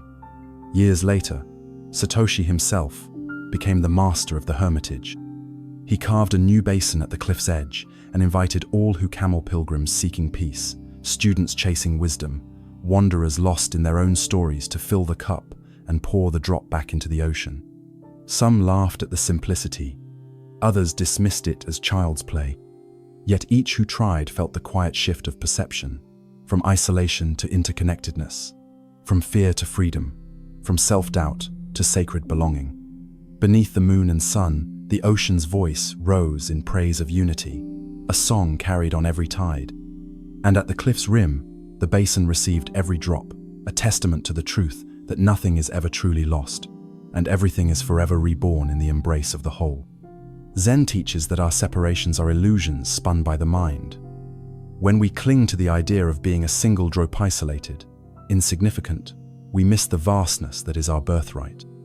But when we pour ourselves into the ocean of existence, we realize that we were never apart. Our essence flows in every river, every spring, every wave that kisses the shore. We are not small. We are not lost. We are the ocean in a drop hand. In this truth, we find our greatest freedom. The lotus that rose from the mud. In a secluded valley whispered by ancient winds, there existed a pond shrouded in mist and mystery, where sunlight struggled to penetrate the dense fog that hovered above its surface. The water itself was dark and viscous, burdened with rotting leaves and thick silt, a reflection of neglect and stagnation that repelled any who chanced upon its borders. Within this murky basin, beneath a blanket of decay, lay a single lotus seed, tiny, unassuming, and utterly still, as though buried forever in the weight of its own slumber. No hand had planted it, and no prayer had summoned it. It had drifted there by chance, an unwitting traveler carried by currents toward oblivion. Villagers passing nearby preferred crystal springs and clear streams, never pausing to consider the hidden life sleeping in that silent, drab expanse. Yet even in the blackest depths, the seed harbored a spark of ancient memory, a faint pulse of possibility that refused to be smothered by darkness. It yearned for light, for air, for the chance to break through confinement and stand beneath the promise of sky and sun. Zen teaches that the smallest form can carry the greatest potential, that the most profound transformation often begins in places no one else dares to look. And so, in that forgotten pool, a journey of awakening began with nothing more than a single, silent vow to transcend limitation. As the seasons shifted, that hidden promise stirred within the seed. Winter's chill crept across the valley, encasing the pond in a sheet of ice that glistened beneath pale clouds. The lotus seed lay beneath, trapped between frozen crust and sludge, its husk pressed tight around the slumbering life inside. Summer rains would wash away the frost, only to leave behind warmer currents that teased the seed with gentle caresses. Autumn's winds would send down showers of petals and pine needles, burying it even deeper in the mire. And yet, through every cycle of cold and thaw, the seed absorbed change. It absorbed the nutrients of decay and the rush of water. It drank the moonlight filtered through clouds and felt the soft pressure of stones shifting in the depths. In every moment of darkness, it remembered the vow flickering in its coretto, pushed beyond what it had ever known. Finally, one spring morning, a tremor of awakening passed through the seed's shell. A hairline crack appeared, so subtle it might have gone unnoticed by any careless eye. Yet it marked the first sign of life's insistence. Day by day, that crack widened as the seed's inner life swelled with purpose. It sent out a tiny root, sinking deeper into the mud to anchor itself, drawing nourishment from the very earth that sought to bury it. Then a slender shoot emerged, cleaving through silt and sludge, bending toward any glimmer of light. For every obstacle pressed against its tender stem, a rock, a chunk of debris, a swirling current, the shoot adapted, bending, twisting, finding a new path upward. Where most would see only insurmountable barrier, the lotus saw opportunity, a moment to strengthen, to grow, to claim its space. By the time the sun rose high enough to warm the waters, the shoot had broken the surface, a single emerald thread undoing the prison of mud. Ripples spread outward, like applause from the pond itself, celebrating that tiny rebellion against darkness. The lotus seed, once just a dull shape lost in oblivion, had become a living shoot stretching towards sky. Curious fish circled its base, and dragonflies landed on the water's sheen, as though welcoming it back to life. Birds overhead fluttered at the sight, calling down their songs. Even the villagers, drawn by the stir in the still air, came to witness the miraculously fragile green stem rising from depths they had assumed were lifeless. In that moment, the pond was no longer a place of decay, but a cradle of wonder. Over the following days, the lotus grew stronger. Its stem thickened, its leaves unfurled in perfect broad circles that floated like green shields across the water. Each leaf was pristine, untainted by the sludge below its surface, beaded with dew that glimmered like stars at dawn. Beneath the surface, roots fanned out in a latticework of fine white threads, drawing richness from the murk that had once been its prison. Zen teaches that bondage and blessing often come from the same source. What confines can also sustain. Thus, the lotus used the mud's depth to anchor itself, while using its toxins as fuel for renewal. Where others saw only impurity, It saw a foundation for greatness. Then came the night of the full moon, when the valley lay bathed in silver light, and even the air seemed to hold its breath. Under that luminous sky, the lotus began to blossom. Petals emerged in layers of unfolding truth, first pale, then flushed with pink, until the flower glowed like a sunrise caught in stillness. Its fragrance rose soft and sweet, drawing stunned spectators to the water's edge. Villagers, monks, travelers, and animals, all united in silent reverence. No one spoke, no one moved. The only sound was the gentle lap of water against the lotus's floating leaves. And in that sacred hush, every heart felt a gentle stirring remembrance that beauty can bloom from the most unlikely soil. As dawn broke, the lotus stood proudly in the golden light, each petal a testament to patience, perseverance, and the unbroken vow of the seed.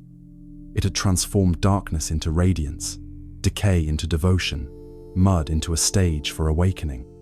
The villagers built a simple platform at the pond's bank, placing incense and offering flowers in gratitude no for the lotus's beauty alone, but for the lesson it embodied. If even a tiny seed can rise above its burial, they whispered, how must we rise above our own sorrows? And so the pond became a place of pilgrimage.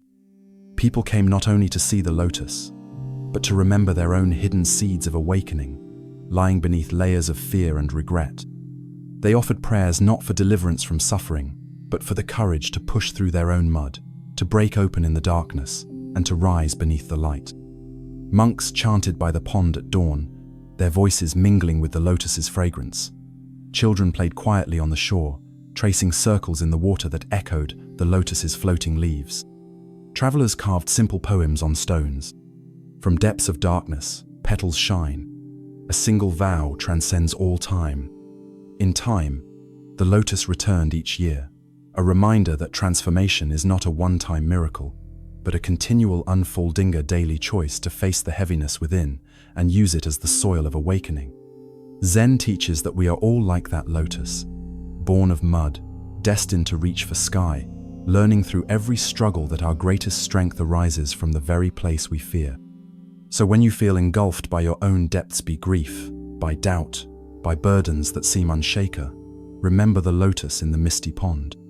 Know that within you lies a seed of boundless possibility, waiting only for the courage to crack open.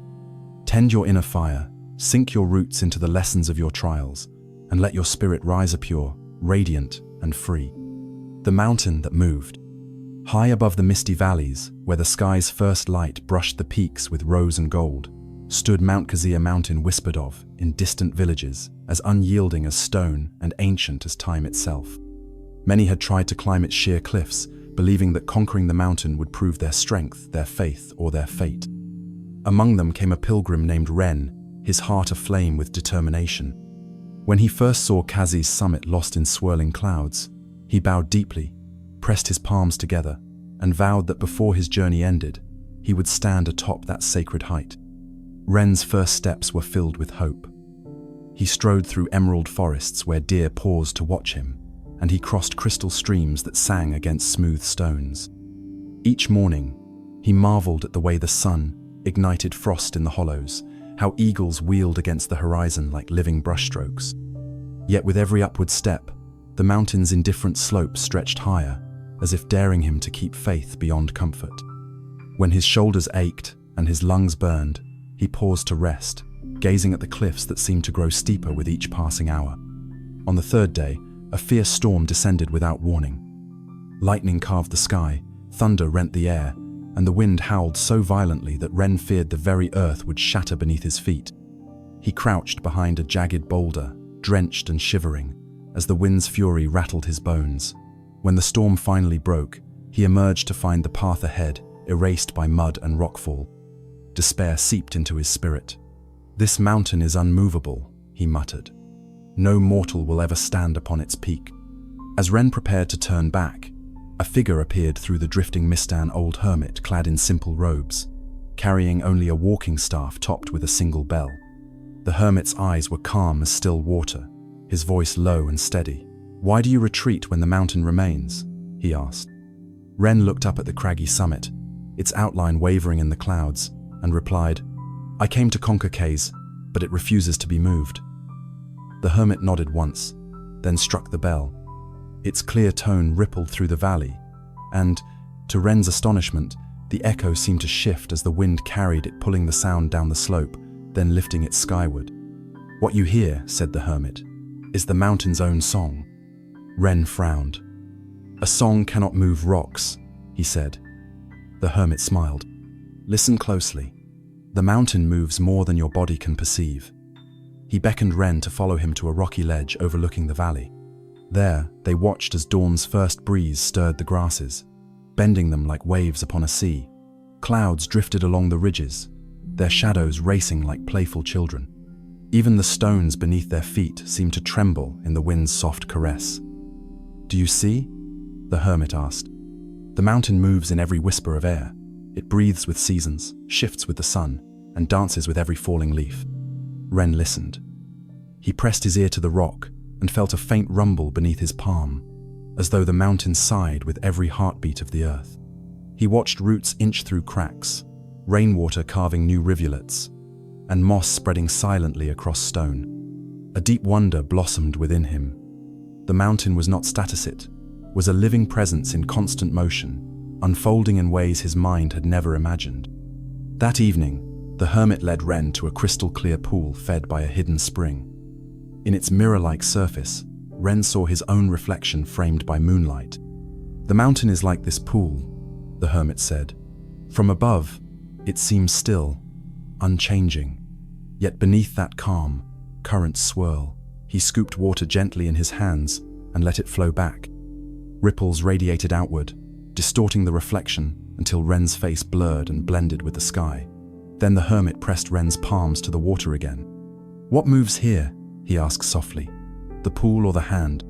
Ren stared at the ripples, realizing that neither alone held the key, only their meeting created motion. He felt a shift within himself. His entire journey, his struggle against the mountain, had been like trying to stand still in a river. The mountain had never been his adversary.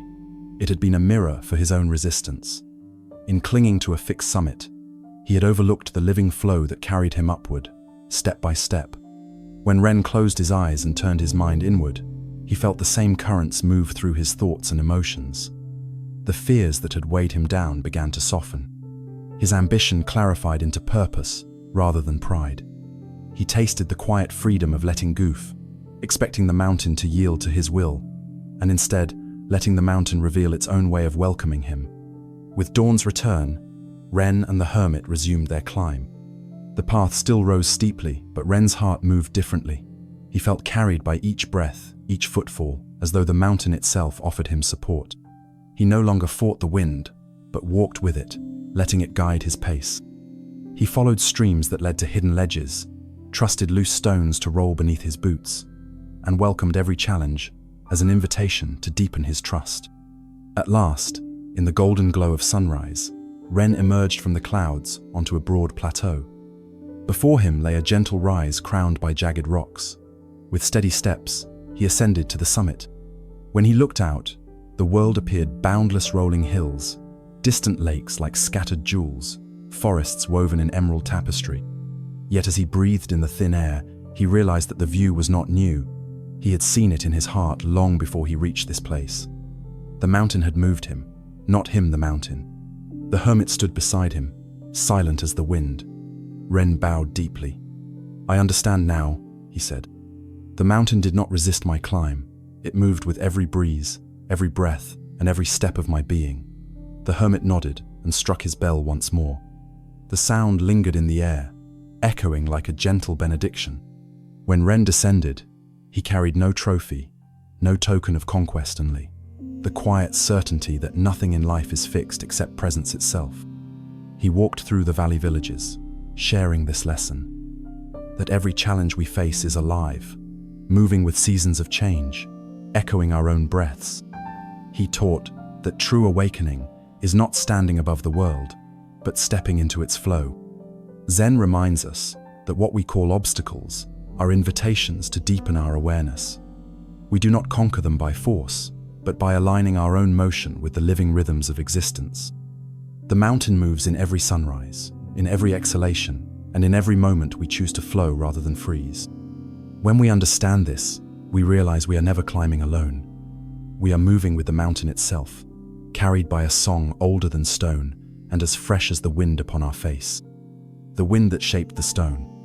In a remote highland valley ringed by silent mountains, there stood a great monolith known simply as the Whispering Rock. Local villagers said that on calm nights, when the moon was full and the air still, the stone would speak in soft, breath-like murmurs as the wind caressed its curves. Over centuries, rain and breeze had sculpted the rock into elegant hollows and undulating ridges, so that it seemed more work of art than artifact of nature. Travelers came from distant lands to marvel at its formsome, believing it to be the handiwork of ancient gods, others claiming it held magical properties. Yet no one could explain the subtle cadence of its whispers, nor the uncanny way each breeze revealed a new contour carved in utter silence. Among those drawn by legend was Arin, a master sculptor whose reputation for creating flawless statues in marble and wood spread across kingdoms.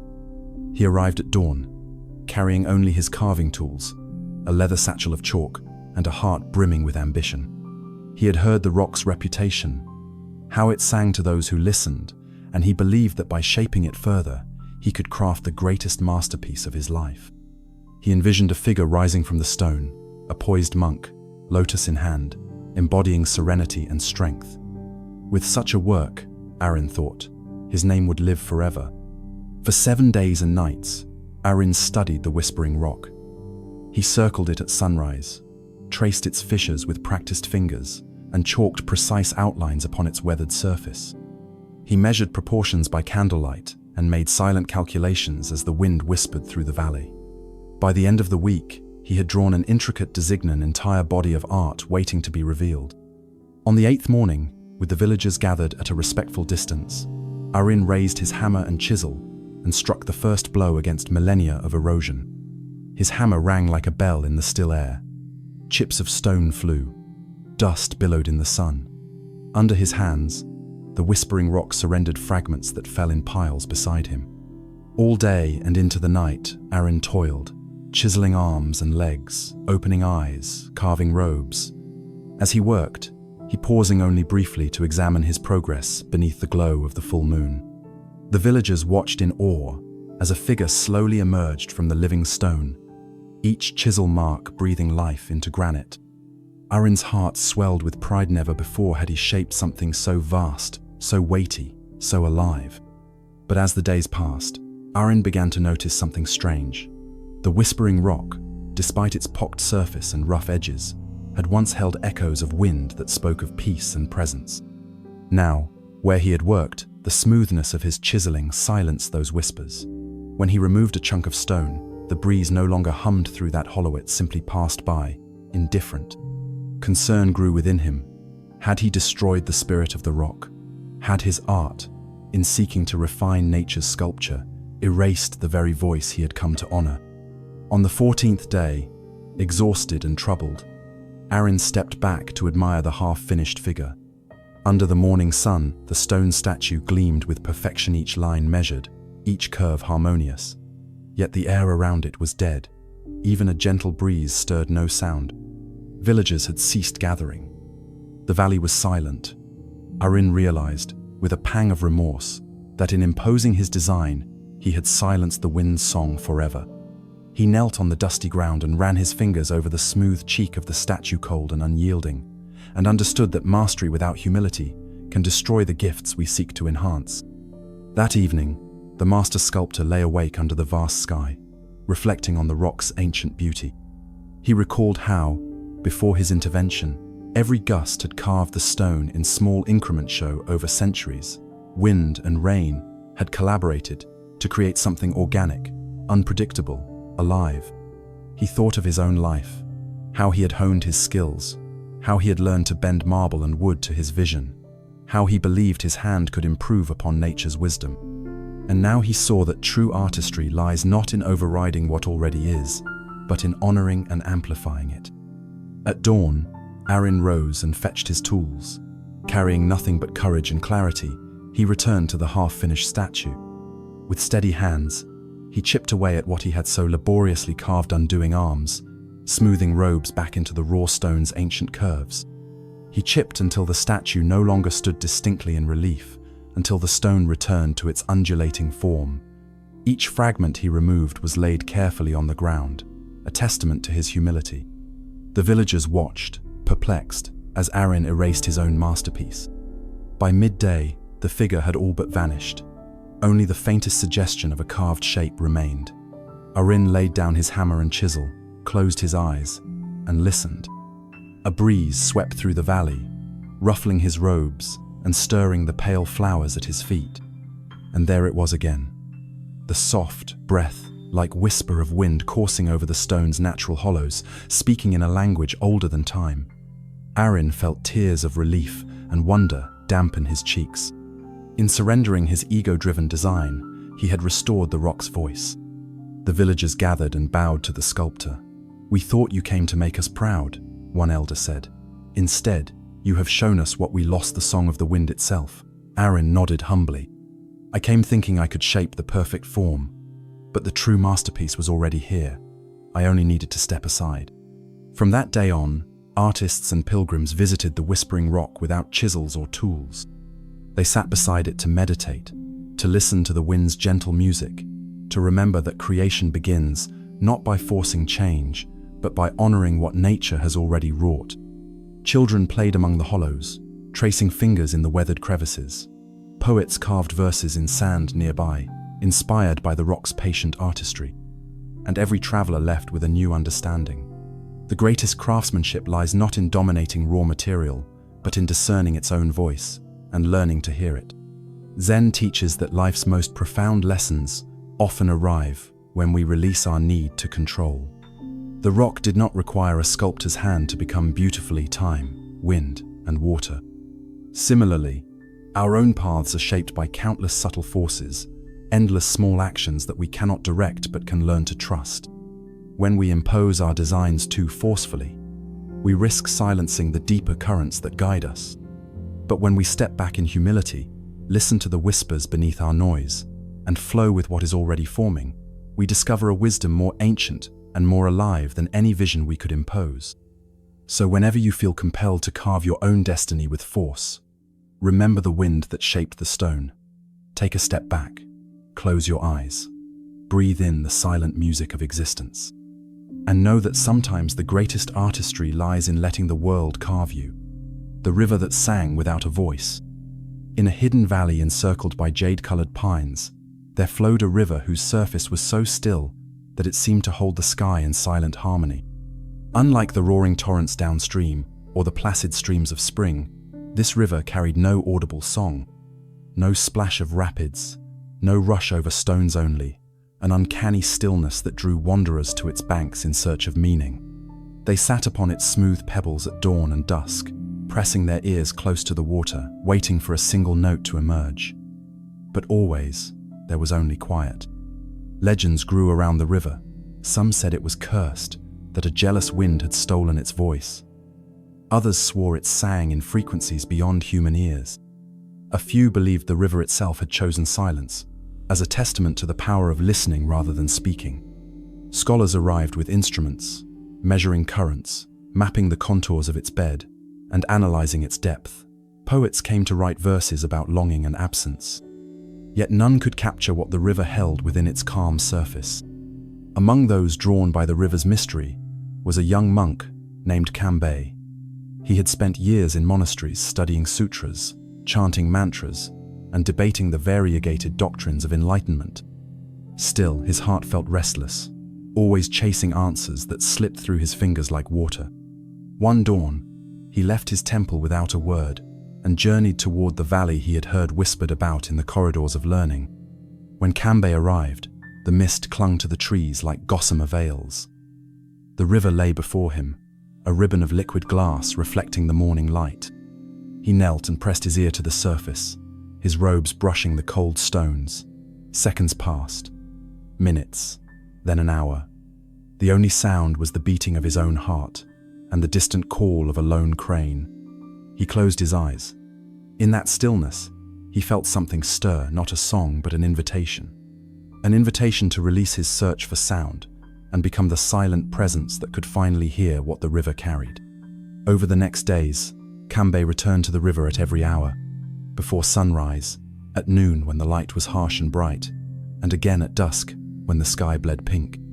He brought no instruments, no scrolls, no questions. He simply sat, breathing with the rhythm of the current, feeling the warmth of stones beneath his palms and the cool breeze on his neck. Villagers paused to watch him, curious at the monk, so devoted to silence. Some offered tea. He accepted, drinking in steamy sips while never once speaking. One evening, a storm rose from the west. Black clouds roiled above the valley, and rain began as a whisper on pine needles before intensifying into a hammering drum. The river's surface broke into restless ripples. Kambei remained at the bank, seated in lotus posture, his eyes fixed on the swelling water. As the wind howled, he did not flinch. Instead, he inhaled the tempest, letting the storm fill his lungs and expand into his bones. The river churned with newfound energy, yet when the rain eased, it fell back into silence as though the storm had passed through his own stillness and found no barrier. When the clouds parted, a traveler emerged from the trees, an elderly sage draped in tattered grey robes, carrying only a simple staff. He bowed to Kambei, then to the river, and sat at his side without a word. For hours they sat together through starlight, listening to the hush that blanketed the valley once the rain had ceased. At dawn's pale arrival, the sage spoke for the first time. "Why do you seek a song in water that has already found its voice?" he asked gently. Kambei opened his eyes, surprised. "I wish to understand," he replied softly, "why this river speaks only in silence." The sage smiled and motioned to the water. "Speak louder than silence, and the river will be forced to reply. But those who listen with the heart will hear its song every moment." Puzzled but intrigued, Kambei watched as the sage rose and walked into the shallow water. He closed his eyes, breathed deeply, and began to hum. At first the tone was so low it almost merged with his breath. Then, as the notes grew clearer, the river's surface shimmered and small concentric ripples spread outward, carrying the sage's melody down its length. The effect was subtle. The tune did not overpower the stillness, but wove itself into it, amplifying the river's hidden resonance. The stones beneath his feet vibrated in harmony, and the wind joined in a hushed chorus through the reeds. In that moment, Kambei understood the paradox. The river's song was not absent. It was waiting to be discovered by the right collaborator. Once the sage fell silent, the river stilled, but Kambei heard its melody echo within his own chest. He realized that silence is not the absence of sound, but the space in which all possibility exists. A truly listening heart can hear the subtlest harmony within apparent stillness. Zen teaches that every gesture, no matter how quiet, carries a frequency of its own. Sometimes, we search for answers in grand declarations when they are hiding in the gentle echo of our own breath. From that day forward, Kambei returned to the river not as a seeker of noise, but as a student of presence. He practiced humming low, pure tones that sent waves through his own being, waves that rippled outward, stirring the water, the wind, and even the distant mountains into a delicate dance. Travelers came to meditate alongside him, discovering that the river's silence was a canvas for every sound born of mindfulness. Poets wrote new verses about the harmony of stillness. Musicians composed simple melodies, echoing the valley's hush. Years later, Kambei became the sage at the river's edge, guiding others to find the song within their own hearts. He spoke not of noise or music, but of listening, to the breath, to the heartbeat, to the soft stir of thought before it finds a voice. He taught that true understanding arises in the silence between words, where every intention reverberates in the world. And whenever he closed his mouth and inhaled deeply, the river at his feet would answer not in thunderous applause, but in the gentle return of a melody that had been hidden in plain sight. So when you stand beside the river of your own life, whether your days flow with ease or stormy torrents, remember the valley of silence where sound lives in stillness. Bow your head, open your heart, and listen for the song that has always been there, waiting for you to become the echo of its own perfection. The mirror of the empty sky. In a remote mountain hermitage, hidden amid wind-bent pines and silent stone cliffs, there lived an elderly Zen master named Ryujin, whose eyes shone with the calm of untouched skies. Each morning at dawn, he would stand upon a flat granite ledge, overlooking a vast valley, lift a simple bowl of clear water to eye level, and gaze into its surface, as though it were a mirror, reflecting not his face, but the world beyond. His students watched in awe, hoping to glimpse the secret of his serenity, but none understood why the master sought his reflection in water rather than in glass. One clear dawn, a young student named Haruto approached Ryujin and asked in a hushed voice, "Master, why do you look to this bowl instead of the sky itself? Should we not fix our gaze upon the open heavens rather than upon a shallow pool?" The master set the bowl down gently and motioned for Haruto to sit beside him on the ledge's edge. He pointed upward. "Look," he said, "at the sky." Haruto looked and saw first pale pink brushstrokes as the sun began to rise, then ribbons of cloud drifting freely across an expanse of pale blue. It was a sky so vast it seemed to swallow the valley in its silent embrace. "And yet," the master continued, "when I lift this bowl, I see the same sky contained within its rim. If the sky is within the water, then this bowl becomes its mirror. But if you peer at the sky directly, your vision is too broad.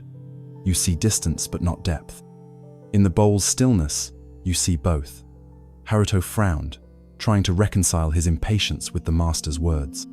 He leaned forward and gazed into the bowl, but all he saw was his own pale reflection and the trembling glow of dawn. He felt confusion flutter in his chest like a startled bird. Ryujin spoke again, his voice low as the wind through bamboo. "The sky within the bowl is empty, yet it holds everything. It holds the color of sunrise, the shape of passing clouds, the breath of every breeze. In that hollow space, nothing is barred, for the bowl's emptiness welcomes all reflections. It is both form and formlessness. To see yourself within that emptiness is to know that you are never separate from the vastness. You are, in truth, the sky in a drop." Thus began Haruto's journey. Each day, before chanting, he carried his own bowl to the ledge and filled it with water from the sacred spring. He sat, bowl in lap, attempting to quiet his mind long enough to glimpse the sky's reflection. But instead, he saw only his thought-swift currents of worry, flickers of envy toward fellow students, the itch of ambition clawing at his heart. Frustrated, he questioned every dawn whether he was unworthy of the master's teaching or whether the teacher's words were mere riddles without meaning. Weeks passed. Frigid wind rattled the pines. Snow dusted the ledge like powdered silk. Still Haruto persisted, shivering beside his bowl, surrendering to the cold until his tears of frustration froze upon his cheeks. Each morning the bowl offered only his own trembling image and the dim glow of a sun too weary to rise. He felt that the emptiness within the bowl mocked him a void he could not fill, a mirror that refused to reveal its secret. One evening, weary and defeated, Haruto returned to his cell. An unnatural fire burned in his chest, an inner storm of doubt. "Master," he called out into the cold courtyard, "I have tried every dawn to see the sky in the bowl, yet I see only myself. What am I missing?" Ryujin emerged from shadows, hands folded inside his robe, and walked with Haruto back to the ledge. The moon was full, hanging like a lantern above the silent valley. The master pointed upward, then lowered his hand to the bowl. "Tonight, look not for the sky, look for the darkness between the reflection and your sight." Perplexed but obedient, Haruto knelt and peered. The moonlight glimmered on the water's surface, revealing a silver path. And in that luminescent ribbon, he caught a glimpse of the space between sky and self, a vast, silent gulf that held both without judgment. He felt his breath catch as he realized that emptiness was not a void, but a field of possibilities, the room in which every reflection appears and disappears. In that moment, his mind stilled. The bowl no longer trembled under his gaze. It became a portal, not a barrier. Ryujin placed a gentle hand on Haruto's shoulder. "You sought the sky as an object to behold. You forgot to become the mirror. A mirror does not force the world to appear. It simply welcomes what is already there, without effort or expectation. The vast emptiness before us is not something to fill, but something to be." From then on, Haruto's practice transformed. He sat at dawn and dusk, offering his bowl not as a tool but as an extension of himself. He poured water and watched shifting clouds, not through the lens of thought, but through the open space of awareness. He found that when the mind ceased its striving, the reflection and the sky merged seamlessly. The bowl's rim dissolved into horizon, the water's surface became sky itself, and his own face faded into the boundless emptiness that held all forms without attachment. Months later, on a day when autumn leaves fell like embers into the valley, Haruto stood upon the ledge alone, holding his bowl. He watched the wind stir the water, rippling the reflection of clouds that drifted overhead. And in the silence between ripples, he saw the truth, that emptiness is not nothingness, but the very heart of existence that gives birth to every form. He realized that his practice was never about mastering reflection, but about dissolving the boundary between self and sky. Years passed, and Haruto became a teacher in his own right. Pilgrims journeyed to the hermitage eager to learn how to hold sky within a bowl. He offered them simple instruction: sit with bowl in hand, breathe, watch for the space between reflection and sky, become that space. Some wept tears of relief, others laughed in astonishment.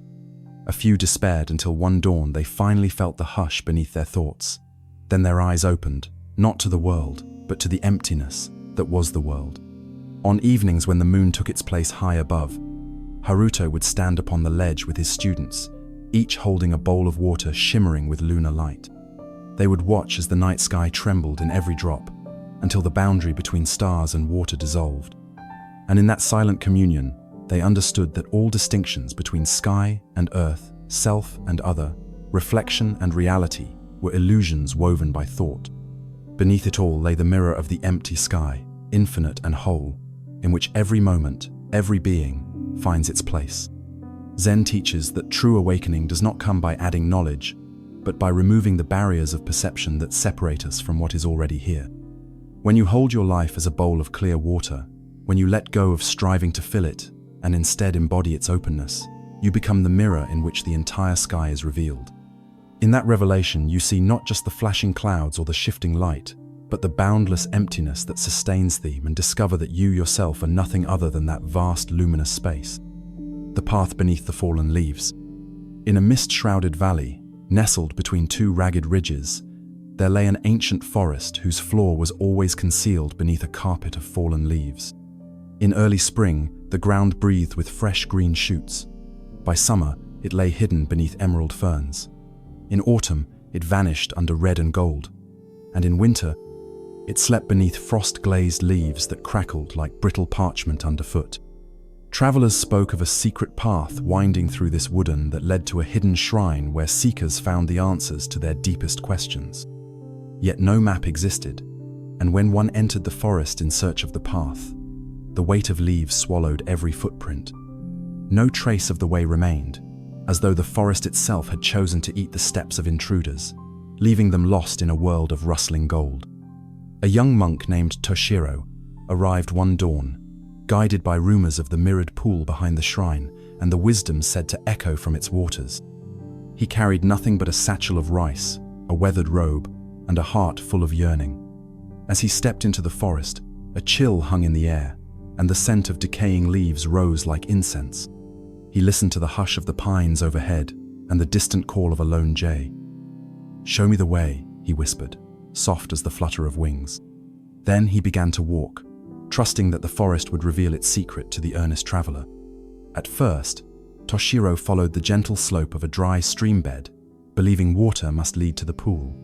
But where he hoped for stones worn smooth by constant flow, he found only barriers, boulders, thorn-laden briars, tangled roots. Each detour betrayed his trust. The forest seemed to conspire against him, urging him off the wrong course. Yet he continued, guided by a quiet resolve.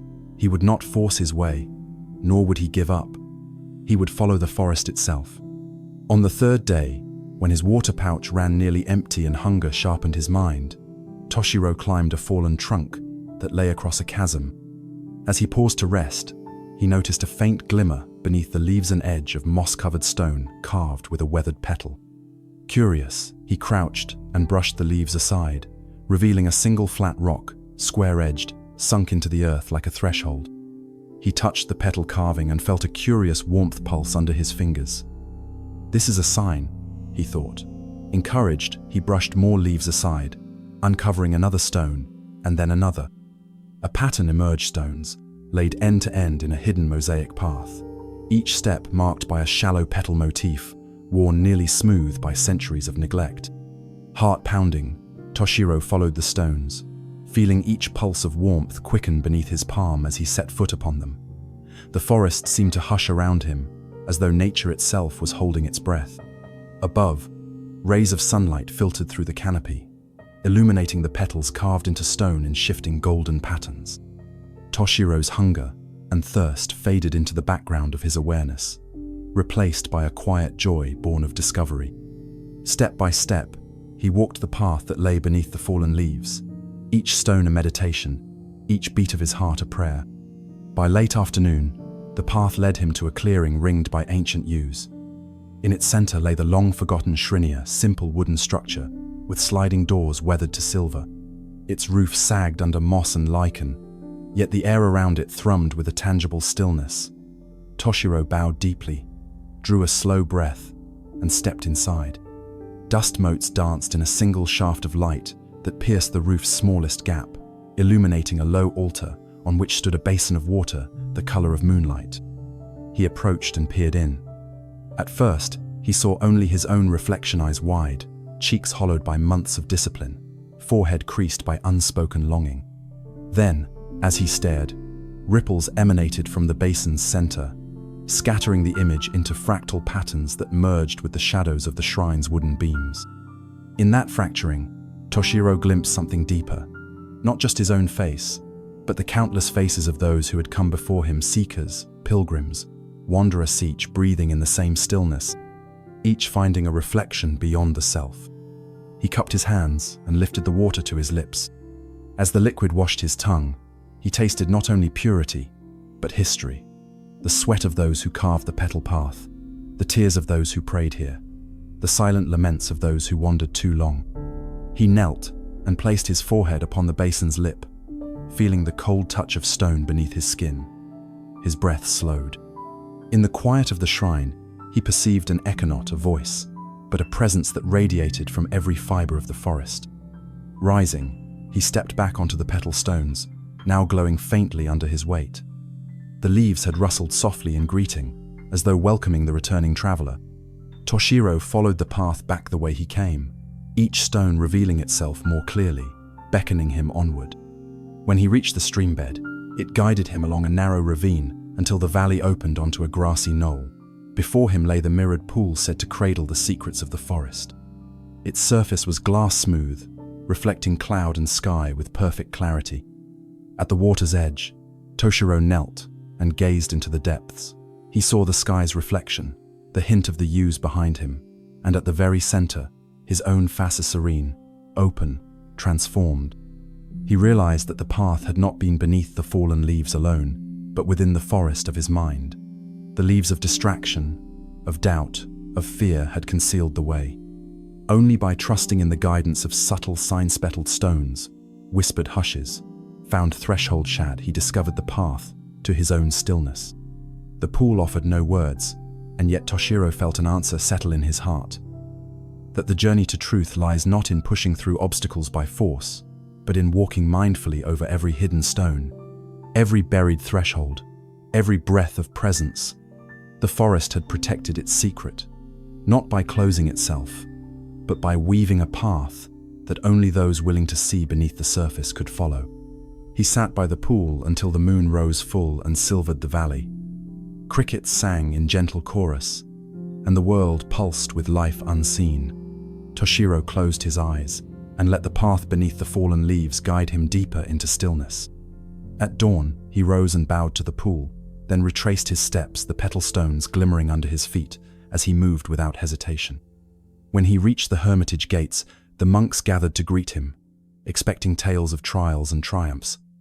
Instead, Toshiro offered them only a small carved petal, a token of the path he had walked, and smiled. No words were needed. In his eyes shone the forest secret, that every step, however hidden by life's endless fallen leaves, always leads home when we trust the subtle guidance of the present moment. The feather that carried the mountain, High in a windswept plateau where the sky stretched like an endless canvas, there grew a solitary pine tree whose roots clung to nothing but rocky cracks. Its bark was bleached by sun and storm alike, and its needles curled against the cold. Yet it stood talon emblem of quiet resilience in a barren landscape. One autumn dawn, as mist curled through the pines like restless spirits, a single feather drifted down from the heavens, settling in the crook of one precarious branch. It was the palest feather the world had ever seen, soft as a sigh and light as a whisper. The wind paused to cradle it, the morning light glowed around it, and even the hardy pine felt its tender weight upon the gnarled branch. A wandering monk named Haruna arrived that day, wrapped in robes faded by travel and lined with the dust of 1,000 roads. He had climbed from distant valleys, driven by a longing to understand how life could flourish where it seemed impossible.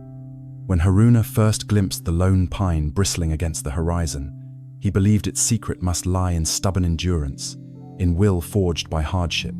He approached the tree, bowed deeply, and reached to touch its rough bark, but as his fingers brushed the branch bearing the feather, the pouched softness surprised him.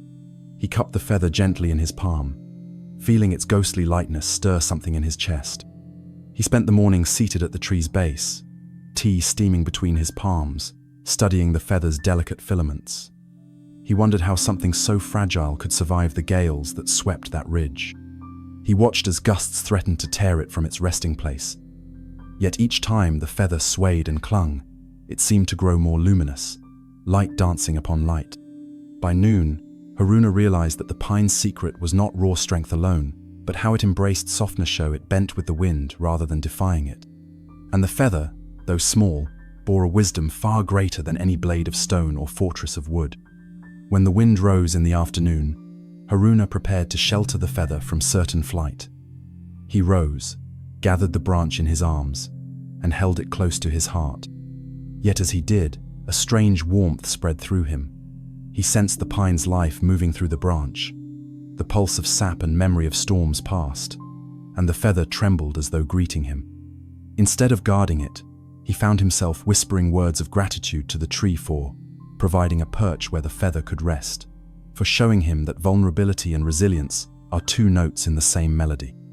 The branch quivered, and the feather fluttered against his palm as if in agreement. That evening, Haruna knelt before the pine, set down his mat, and arranged his tea beside the feather on the branch. He offered a silent feast of gratitude, a drop of water, a scrape of rice, a breath of incense. The first stars pricked the sky, and the wind lay down in gentle hush. Haruna closed his eyes and listened. To the pine's slow respiration, to the feather's subtle sigh when the air shifted, to the unspoken conversation that bound them together. He realized then that life is not measured by the size of what you carry, but by how lightly you carry it and by how tenderly you rest upon the world. In the night's deep quiet, the pine and the feather became one in Haruna's awareness, strength born from softness, firmness born on fragility, towering presence flowing through the slightest tremor. He awakened at first light to find the feather still aloft, resting upon its perch as though sewn into place. He bowed to the tree, kissed the feather's quill, and poured the remnants of tea into the roots, offering nourishment to the unseen network that had sustained them both. Days turned into weeks, and Haruna remained by the pine, tending the feather with reverence, yet never attempting to bind it by force. He discovered that each gust brought a new dance, sometimes gentle, sometimes wild, sometimes almost violent in its demands. Yet always the feather found balance between letting go and holding on. Haruna modeled this rhythm in his own life. When sorrow came, he breathed through it without resistance. When joy emerged, he let it soar without clinging. Travelers began to hear the tale of the monk, the pine, and the feather. They came to witness the marvel, a feather unbowed by storms, a tree that bent without breaking, and a monk who had learned to weave his heart between them. Some offered words of admiration. Haruna received them with a bow. Others questioned why he made camp beneath that solitary pine. He answered simply, "I came to learn how to stand in the wind and how to rest in stillness." One afternoon, a scholar arrived carrying scrolls bound with silver cord. He studied the pine and measured the branch's angle, then recorded equations in his ledger, hoping to uncover laws of physics that could explain how the feather remained. But no theorem satisfied him. The feather's persistence eluded formulas. Frustrated, the scholar finally sat beside Haruna and asked, "What secret have you discovered?" Haruna smiled and offered him the tea. "The secret," he said, "is not in explanation. It is in presence. The feather and the pine teach us that life is held in the balance between holding on and letting go. That is a mystery no book can contain." As autumn deepened, rumors of the feather spread beyond the plateau. Poets wrote verses that spoke of lightness and weight, of strength wrapped in softness. Pilgrims walked the dusty roads to see for themselves. Each one arrived expecting spectacle, but found silence and solace instead. They came not to behold a miracle, but to discover how the smallest thing when met with openness can reveal the deepest truth. On a chill morning when frost clung to needles like diamonds, Haruna awoke to find the feather gone. His breath caught, for it had been a companion through storms and suns alike. He knelt by the branch and touched its empty cradle. There was no sadness, only a deep stillness, as though the feather's journey had come home. He closed his eyes and listened to the wind. In its gentle sigh, he heard the feather's farewell, a faint, luminous echo that resonated through every pine needle, every stone, every trembling fiber of the plateau. In the days that followed, Haruna never found the feather again. Some said it had drifted to the sea, others claimed it soared beyond the skies. But Haruna knew better. The feather had not left the world. It had returned to the wind, where its essence would dance forever among the currents, touching every living thing with its quiet wisdom. The pine remained, its branch now bearing a small hollow where the feather had roosted. Haruna kept vigil there each dawn, pouring tea upon the roots, bowing to the tree, and listening to the wind's subtle murmur. Travelers who came asked him if he mourned the feather's passing. He would reply, "I honor its departure, for it reminds me that letting go is the gentlest way to carry what we love. In the space it left, I see its presence more clearly than ever." And so the plateau became a place of pilgrimage, not for the sake of collecting wonders, but for learning how to hold them lightly. People came with burdens of grief, of success, of fear, only to sit beside the pine, sip Haruna's tea, and feel their loads lighten as the wind carried their cares away. In that spacious stillness, they discovered that the smallest gestureer feather's soft descent can carry the weight of a mountain lesson, that true resilience blooms when we give ourselves fully to the world's breath, and trust that in letting go we become capable of holding the infinite. The compass that knew no north. In a far-flung land where jagged peaks sliced the sky and ancient pines whispered secrets to the wind, there lived a traveler named Kaito whose most prized possession was a delicate brass compass. Its face was etched with the characters for north, south, east, and west in a flowing script, and its tiny needle spun at the slightest tremor as though eager to guide him. Kaito believed that with this compass in hand, he could venture anywhere and always find his way home. He carried it through bustling markets, where silk banners fluttered like koi in a summer pond, across windswept plains, where the grass bowed low in reverence to the sky, and over mountain passes where snow glinted like shards of crystal under the sun. Yet each time he paused to read the compass, its needle quivered without settling, as though uncertain which direction was true. Perplexed, Kaito sought counsel from every sage he met. In a desert oasis, he found a hermit who taught that maps are mere ink on paper until the heart learns to read the land. On an island amid a mirror-still lake, a fisherwoman showed him how the sun's angle could reveal east and west if one watched long enough. But these lessons only confounded him further. The compass, he insisted, must point north, and yet it did not. Desperate to understand, Kaito decided to seek the greatest teacher he had ever heard, off a monk who lived alone atop the tallest peak, tending only a single lantern that burned without fuel. The journey was arduous. Kaito scaled steep cliffs that opened onto dizzying abysses, his legs burning with effort, his breath stolen by the thin air. At night, he slept beneath a blanket of stars, clicking the compass against his palm in hopes it would awaken to its purpose. Dawn's first light revealed only that the needle still spun, dancing in restless circles. Fearing he might wander forever, he pressed on, climbing higher than ever before, until his robes were ragged and his spirit frayed. On the final morning of his ascent, Kaito crested a ridge to find the hermit's simple hut carved into the rock face. A single lantern glowed within, its flame steady though no wood or oil was in sight. The monk sat cross-legged before it, eyes closed, as if listening to a profound silence. Kaito bowed deep and spoke with a voice raw from wind and weariness. "Master, I have climbed mountains and crossed deserts, seeking the meaning of my compass. It spins without direction. Tell me, what is true north?" The monk's eyelids fluttered open. He regarded Kaito's tattered compass in silence for a long moment, then gestured to a bowl of snowmelt beside him. "Fill this lantern with that water," he said quietly. Kaito, puzzled, did as he was told. He watched the beautiful silver flame wink once at the bowl's rim before flickering back to life, as if fed by unseen currents. The monk closed his eyes again and inhaled the scent of melting ice and wood smoke. "Your compass," the monk said after a while, "points not to a place on a map, but to the home within you. It spins because you seek direction outside yourself. True north is not found by wheels and magnets, but by stillness of mind." Kaito frowned. "I do not understand." The monk opened his eyes and smiled as though amused by an age-old jest. "Tonight," he said, "sit by this lantern and listen to its flame. Let it burn away all you carry, your pride, your fear, your need for certainty." That night, Kaito sat before the lantern, its silver glow reflecting in his weary eyes. He placed the compass on the ground and studied the needle as it spun deliriously, then forced himself to look away and breathe deeply. Behind his closed lids, he saw wind-sculpted dunes, thunder-scarred peaks, and every road he had ever walked. He felt the ache of distance, the longing for home, and the weight of questions heavier than any pack he had carried. Then, as the lantern's flame danced, all thoughts stilled. He no longer saw roads or deserts. He no longer remembered maps or directions. He heard only the pulse of his own blood, the rise and fall of his breath, and the quiet promise that he would awaken where he belonged.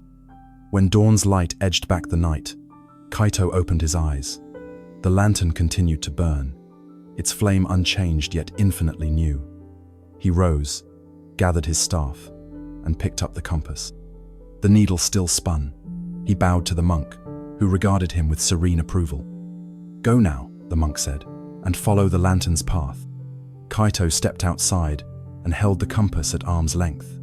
To his amazement, the needle fell still, pointing steadily toward the east ridge rather than the map-defined north. He looked up at the shimmering peaks and realized that the flame he had tended did not burn oil or wood, but the clarity in his heart. The compass responded to that clarity by guiding him toward purpose rather than a fixed point on a grid. He followed the compass down the mountain, yet at every fork in the trail he did not consult a chart, only felt the warmth of the lantern's memory in his chest, a gentle glow that said this path felt right. That way felt true. Each step became a prayer, each breath a vow to remain present.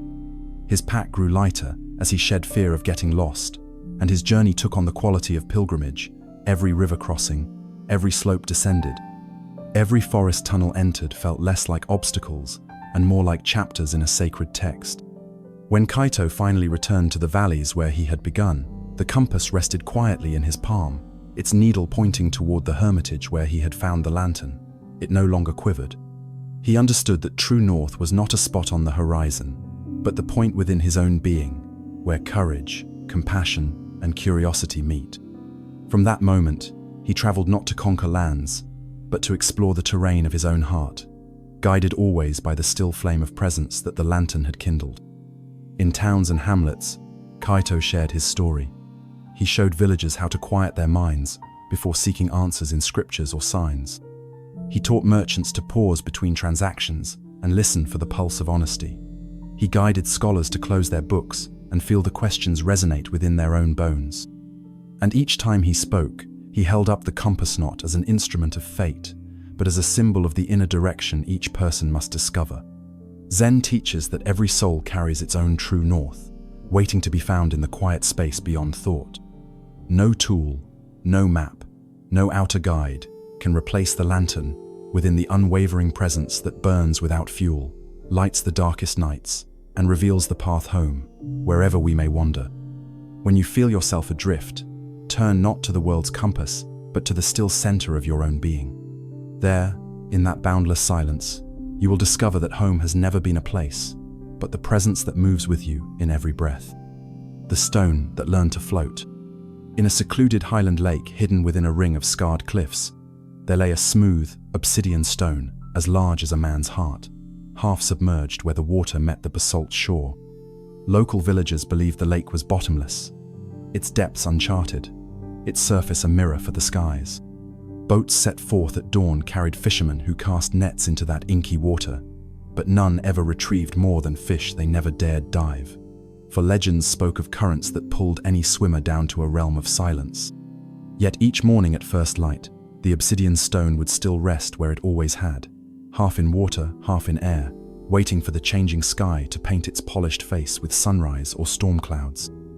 A pilgrim named Sora arrived one mist-shrouded dawn, drawn by rumors that the stone, though heavier than any mortal burden, seemed to defy gravity when the moon shone fullest.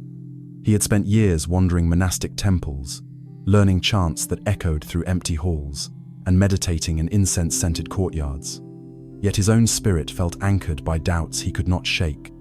When he first saw the obsidian leviathan, half in water and half in air, his heart trembled with the recognition of a riddle he had carried within for decades. How can that which belongs to earth rise toward heaven? Sora knelt at the water's edge, offering a simple bowl of clear spring water to the stone, symbol of his own desire for clarity. He whispered prayers into the mist, listening for an answer in the hush of wind-stirred pines overhead. In the bowl he saw not his reflection, but only ripples from water dripping onto its surface, as though the lake itself was testing his intention. He stood and bowed to the stone, then sat cross-legged on the shore, closing his eyes to commune with the riddle it posed. Days passed in silent vigil. At noon, heat blackened the rock to a dull glow. At night, frost scattered like stars across its surface. Sora worked with disciplined patience. He swept the shoreline clear of debris, trimmed reeds that whispered in the wind, and arranged pebbles into concentric circles that echoed the shape of the stone itself. All the while, he questioned every teaching that had brought him here. He practiced chanting hymns backward and forward, hoping to shatter his attachment to words. He meditated on his breath until his lungs no longer felt like cages. Yet the stone remained unchanged, half resting in water, half reaching for air unyielding as eternity. On the seventh night of the full moon, Sora awoke to the faintest hum vibrating through the valley. He rose and made his way to the shore, bowl in hand, where the obsidian giant stood crowned by lunar light. Beneath the moon's gaze, the stone's polished face reflected the sky so perfectly that its edges seemed to blur, as though it were both rock and water at once. Sora knelt and poured the bowl's contents onto the stone. Instead of beading or draining away, the water spread across its surface like living liquid, forming a narrow channel that glowed with moonlight. The hum grew stronger, as though the stone itself was singing in a voice too deep for human ears. Intrigued, Sora reached out and placed a single hand on the stone's cool face. He felt a pulse beneath his palm steady, ancient, alive.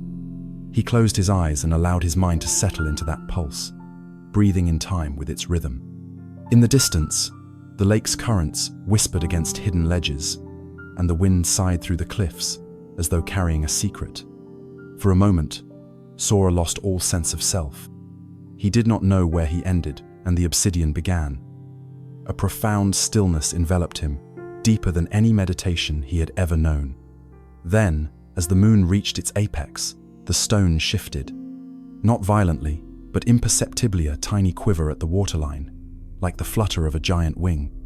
Sora opened his eyes and watched, astonished, as the obsidian slowly rose a fraction of an inch, balanced between water and air, as though learning to float. The bowl he had placed upon its surface drifted upward as well, carried gently by this new buoyancy. When the moon dipped low on the horizon, the stone settled again, its surface returning to perfect stillness, the bowl sliding back into Sora's hands.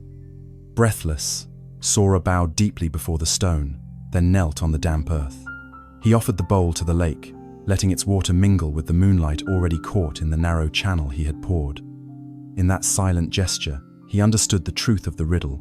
What appears heavy can become light when it aligns with forces greater than itself. What clings too tightly to one form must learn to yield before it can be lifted. The obsidian had learned, for a single night, to float not by defying gravity, but by surrendering its solidity to the rhythm of moon and water. At dawn, when first rays of sun burned away the mist, Sora sensed a subtle shift in his own heart. The doubts that had anchored him loosened, like chains slipping from wrists. He rose and placed one hand on the stone's cool surface, feeling no pulse this time but a calm, acceptantian echo of the night before. He bowed to the stone, then set foot on the narrow wooden boat he had crafted from driftwood and reeds, guiding it gently toward the lake's center. The obsidian loomed behind him, half in water, half in air, unchanged yet forever transformed by his devotion. For days, Sora drifted upon the lake, letting currents carry him wherever they would. He practiced meditating in the boat's midst, bowing to the wind, to the sky, to the depths below. Without a compass or oar, he allowed the natural flow of the lake to move him. He discovered places where hidden springs gushed up from unseen fissures, places where currents converged in swirling vortices that coaxed his boat in gentle circles. And each time he returned to the shore, he found new patterns traced in the silt, reminders that he and the stone were partners in the same unfolding mystery. When the journey's end arrived, though, Sora did not know how long he had drifted. He stepped from the boat onto the obsidian shelf that led beneath the water's surface. With a final bow, he placed the wooden vessel upon the stone's face once more. To his amazement, the boat rose, carried gently by the stone's buoyant embrace. Light as a leaf, it floated on the water, as though the stone had become a raft for his dreams. Sora climbed aboard and let the obsidian anchor itself in the shallows, guiding him back to the moss-lined shore. As he disembarked, the villagers gathered in awe. They had whispered of the pilgrim's quest, of his devotion, of the strange harmony he shared with the obsidian. When Sora passed among them, he offered no words, only a smile, as serene as the moonlit lake. He left behind the compass that once pointed only to misguided paths, keeping instead the silence he had learned in the obsidian's hum. Zen teaches that the heaviest burdens can become light when they are carried by a willingness to yield, that a stone may learn to float when it opens to forces greater than itself. In every heart there lies an obsidian, weight doubts, regrets, fears that seem unmovable. Yet when you pour your devotion onto that weight, listen deeply to its pulse, and surrender to the currents that shape reality, you, too, may learn to float upon the still depths of existence, carried by the mysterious harmony of sky, stone, and water. The bell that rang without sound. In the quiet reaches of a dense cedar forest, so old that the trunks were as wide as temples and the air always smelled of moss and ancient rain, there stood an abandoned monastery. Most had forgotten its name. Time had weathered its wooden gates, and ivy had crept up its cracked stone walls like green lace. Yet deep within its heart, in a round stone chamber, lit by a single shaft of sunlight, hung a bell so massive and dark that villagers whispered it was forged from shadow itself. No one remembered hearing the bell ring. Travelers who came to seek its echo returned with stories of silence so deep it made them weep, and monks who visited left without offering explanation. The legend claimed that it could only be rung by one who had truly heard the world not with their ears, but with their soul. It was said to be a bell that sounded only for the empty-hearted, the truly still, the one who had become silence itself. A young monk named Renji, full of questions he could no longer silence, set out to find the monastery. He had trained for years in a mountain temple where the teachings were precise and the rituals sharp-edged like cut crystal, but something remained unanswered. Each time he knelt to meditate, a quiet ache stirred in his chest. Not pain, but longing, the feeling that there was more to truth than form, more to peace than stillness. He reached the forest after many weeks of walking, his sandals thin and torn. The trees there were so tall that the sun barely touched the ground, and silence hung in the air like incense. No birds sang, no insects buzzed, only the steady rhythm of his own breath filled the space. When he first laid eyes on the monastery, it felt less like a building and more like something grown from the earth, alive and waiting. He crossed the threshold and stepped into the great hall. Dust curled through the air in sunlit spirals. A faded scroll above the door read, Strike not to be heard. Listen to disappear. Renji bowed. He wandered until he found the bell room, its heavy round stone walls cold to the touch, like the bones of a sleeping god.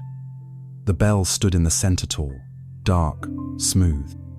A rope hung from its center, frayed but intact. He sat before it and waited.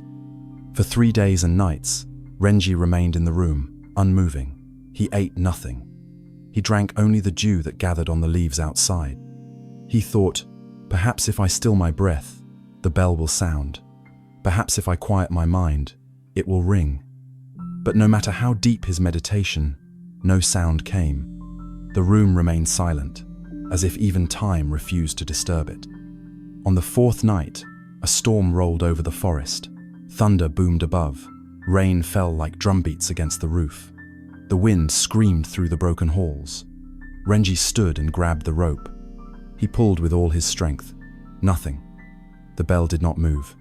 Not a whisper, not a tremble. He shouted, "I am ready, I have trained, I am empty."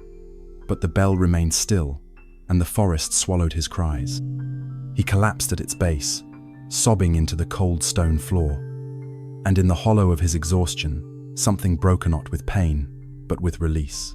He stopped trying to achieve. He stopped trying to earn sound through silence. He let go. And in that moment of surrender, the forest grew impossibly still. Not silent still.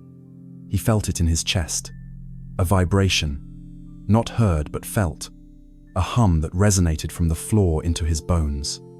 The bell, though unmoving, had begun to speak. Not through sound, but through presence. Its silence was not absence. It was fullness, so complete that it left no room for noise. Renji gasped. Tears streamed down his cheeks, not from sadness, but from recognition. He understood. The bell had always been ringing. Its voice was the space between thoughts. Its song was the stillness beneath all things. It needed no rope, no hand. It required only a heart quiet enough to listen. Renji rose and bowed low. He placed his forehead against the cold metal, and the hum grew stronger, as if it welcomed him home. He did not try to explain what he had felt. He knew there were no words for this soundless bell, no scripture that could carry its truth. He stayed at the monastery for a time, sweeping the halls, repairing the broken windows, clearing vines from the garden. Not to earn the bell's sound, but because in that stillness, he wanted nothing more than to tend what had been forgotten. Years passed. Pilgrims came. Some stood before the bell in awe. Some grew frustrated when no sound came. Some wept like he had. And Renji simply said, "Sit. Listen to what you don't hear." He never told them what to expect. For each, the bell gave its own lesson. One day, an old monk visited, one who had taught Renji in the rigid mountain temple. He stood before the bell with folded arms and said, "Still doesn't ring." Renji smiled and replied, "Only when you stop listening for it." The old monk scoffed but sat anyway. Hours passed. Then, as the light shifted and the birds outside began to stir for the first time in decades, the old monk's eyes widened. He looked at Renji with tears clinging to his lashes. He nodded once, then bowed deeply before the bell. He didn't say a word. Wordless understanding. That was the bell's only language. Zen teaches that not all sound is made with vibration, and not all knowing comes from thought. The deepest truths are not those shouted from mountaintops, but those whispered in silence. The bell that rings without sound reminds us. There is a voice deeper than words. There is a clarity stronger than thought. There is a presence so vast, so whole. It silences the need for sound altogether. When you become truly still, not to force an outcome, but to vanish yourself, you will hear it. Not with ears, but with your being, and you will realize the bell was never outside you. It was waiting within, all along, singing the eternal song of stillness you were born to remember. The master who left without teaching. In the eastern mountains, where clouds slept between the cliffs like curled animals and the wind carved patterns in the stone, there was once a Zen monastery known for its peculiar silence. Unlike other temples, no gongs rang at sunrise, no chants echoed through its halls. And yet, students came from across the land, not for sermons, not for books, But for the one who spoke the least, Master Shun. He was an old man, thin as a reed and quiet as snowfall. They said he had once been a great teacher, praised in palaces and summoned to courts, but one day, without warning, he left everything behind and climbed the path into silence. He took no students. He wrote no texts. He only tended a small vegetable garden behind the monastery and walked among the pines at dawn. And yet, students kept arriving. Some left in frustration after a day. Others stayed for years without hearing a single word from him. Still, they sat beside him during tea, walked behind him through fog, and swept the temple steps while he pruned his cabbage in silence. He offered nothing, but they kept returning. One autumn, a new student arrived. His name was Hito. He had studied under brilliant scholars, mastered sacred texts, and could recite the sutras in 3 languages. But his heart was stormy, restless with unfulfilled longing. He had heard stories of Master Shun's silent enlightenment and believed the old man held a secret technique, the final answer he had been chasing through ink and incense for years. When Hito arrived, Master Shun didn't look up. He was weeding the earth, his hands thick with dirt. The student bowed deeply and said, "Master, I've come to learn." But the old man only hummed and pulled another root from the soil. Days passed. Hito rose before dawn, swept the temple floor, meditated in the cold morning air, and followed the master at a respectful distance. He waited patiently for lessons, but none came. Not a single word of instruction, not even a glance. A week passed, then 2. Frustrated, Hito tried everything. He brought the master warm tea. He quoted ancient texts aloud while working. He even offered to write down whatever the master whispered in sleep, anything to extract wisdom. Still, the old man said nothing. One night, as autumn leaves scraped across the temple roof, Hito couldn't sleep. He stormed into the master's garden under the moonlight and cried, "Why won't you teach me? I've given everything. Time, effort, devotion. I came for truth." Master Shun, kneeling in the dirt, slowly looked up and asked the first and only question he had ever spoken. "What truth?" Hito was stunned. He stammered, "The truth of life, of peace, of awakening." The master nodded and went back to digging. Hito stood, trembling. "You mock me." Shun didn't respond. The next morning, Hito packed his things in silence. He bowed once, bitterly, to the garden and turned down the mountain path. But halfway down, he stopped. Something tugged at his chest, not anger, not confusion, but a strange emptiness, soft and vast. He remembered the master's eyes under the moon, how they were not cruel, nor amused, just present. Steady, like the mountain itself. He sat on a mossy stone and watched the wind roll through the valley. For the first time in years, his mind was quiet. And then it came. Not as a word, but as a realization. Soft as falling snow. He had come seeking answers, but the master had been showing him something else. Not by speaking, but by being. His every silence was a mirror. His every absence was a teaching. The lesson was this: truth cannot be given. It cannot be forced, taught, or earned through cleverness. It must be seen, when the seeker lets go of seeking, when the mind becomes still enough to notice what is already here. The old man had not been silent. He had been teaching every moment through presence, through patience, through the unshakable stillness of someone who no longer needs to speak in order to reveal the truth. Hito dropped his pack, turned, and walked back up the mountain. He returned to the temple no as a student, but as a witness. From that day, he no longer asked for lessons.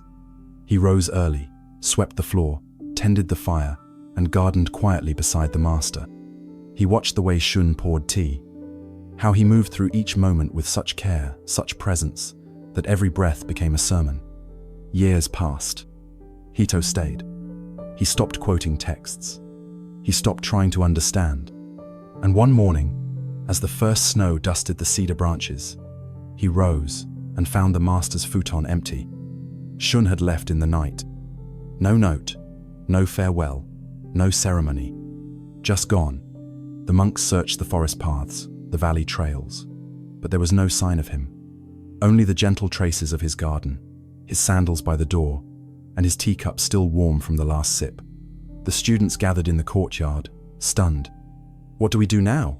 someone asked. Hito stepped forward, his face calm. He picked up the broom and swept the temple steps. That was all. From that day on, the monastery changed, but not with new rules or louder chants. The silence remained, but it deepened. Every act became sacred, every word unnecessary. Students came not to be taught, but to be untaught, not to collect knowledge, but to dissolve it. Zen teaches us, the most powerful teacher is the one who disappears. The greatest teachings are not shouted, they are lived. Truth is not something you chase up a mountain, it is the mountain. It is the wind through the trees. It is the space between your thoughts when you stop reaching for it. Master Shun gave his students nothing, and in that nothing, he gave them everything.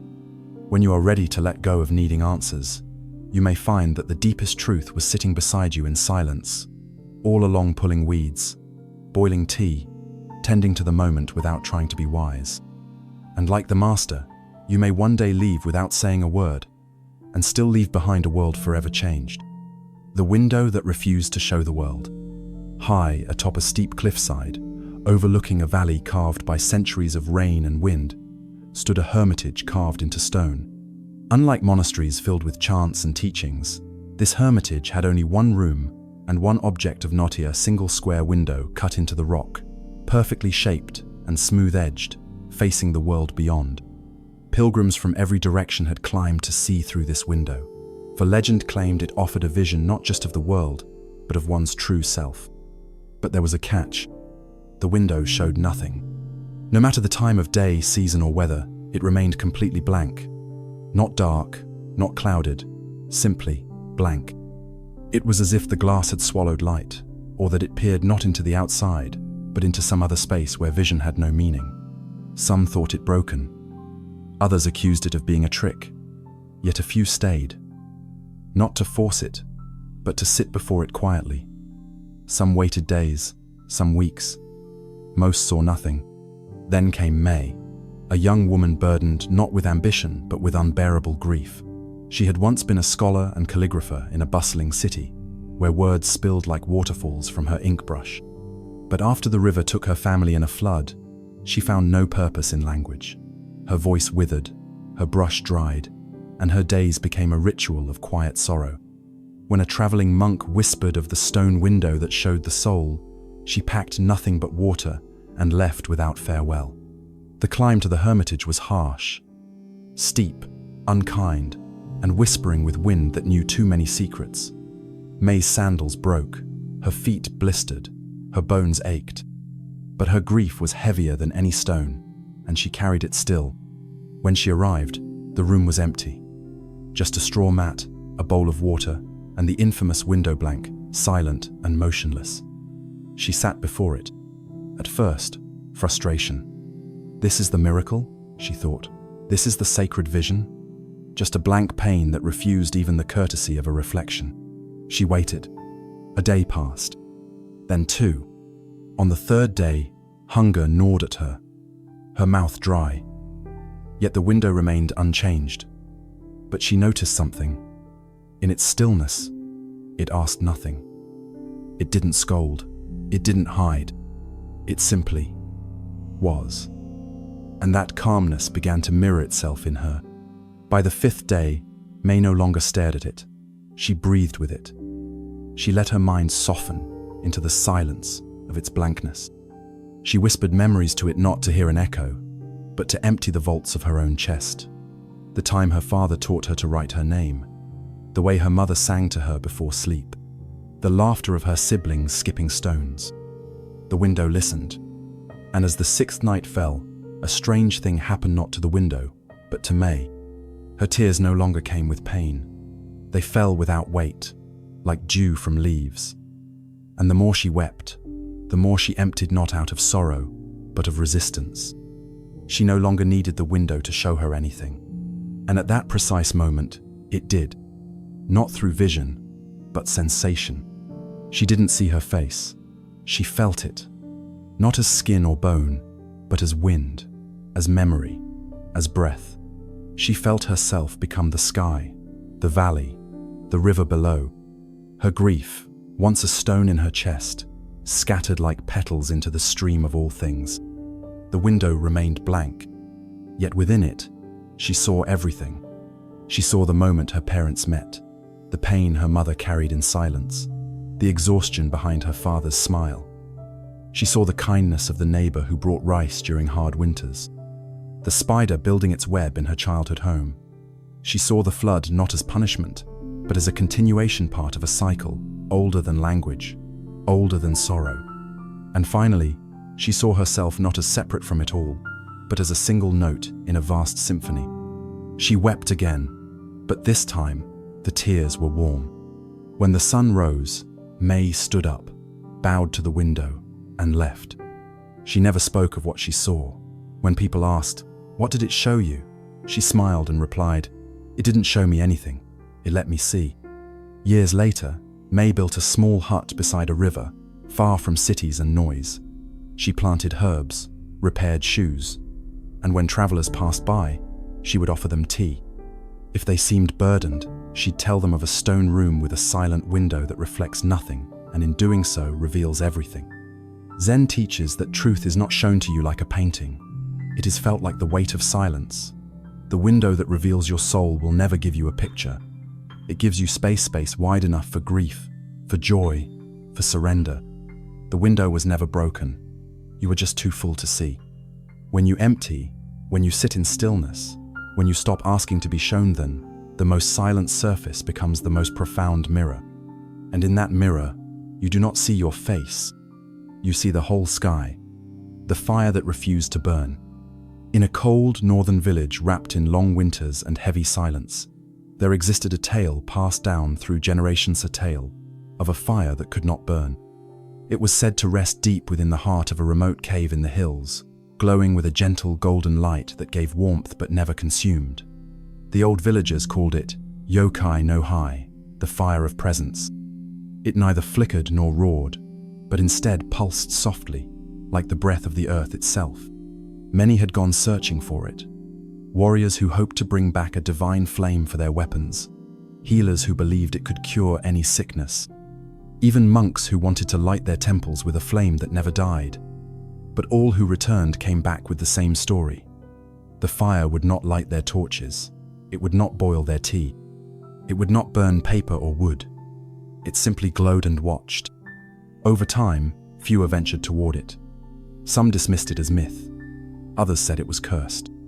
Then one spring, after the harshest winter the village had seen in decades, a boy named Kai decided to find it.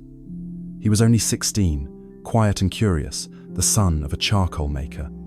His father's hands were black with soot, his voice always hoarse from smoke. Their tiny home smelled of ash and work. Kai had helped gather wood since he could walk. He knew fire intimately, how to start it, how to feed it, how to respect it. And yet, he had always been haunted by questions. Is there a fire that burns without destroying? His mother, who had died when he was 10, once told him stories of the cave fire. "It doesn't take," she whispered one winter night as she wrapped him in a quilt. "It gives, but only to those who stop asking for warmth." That line never left him. And so, on the first day the snow melted enough to reveal stone, Kai left before dawn with nothing but dried rice, a wool scarf, and his father's smallest coal chisel. He did not tell anyone where he was going. The journey took 3 days. He climbed ridges where snow still slept.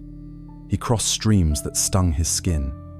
He camped under pine trees that moaned in the wind.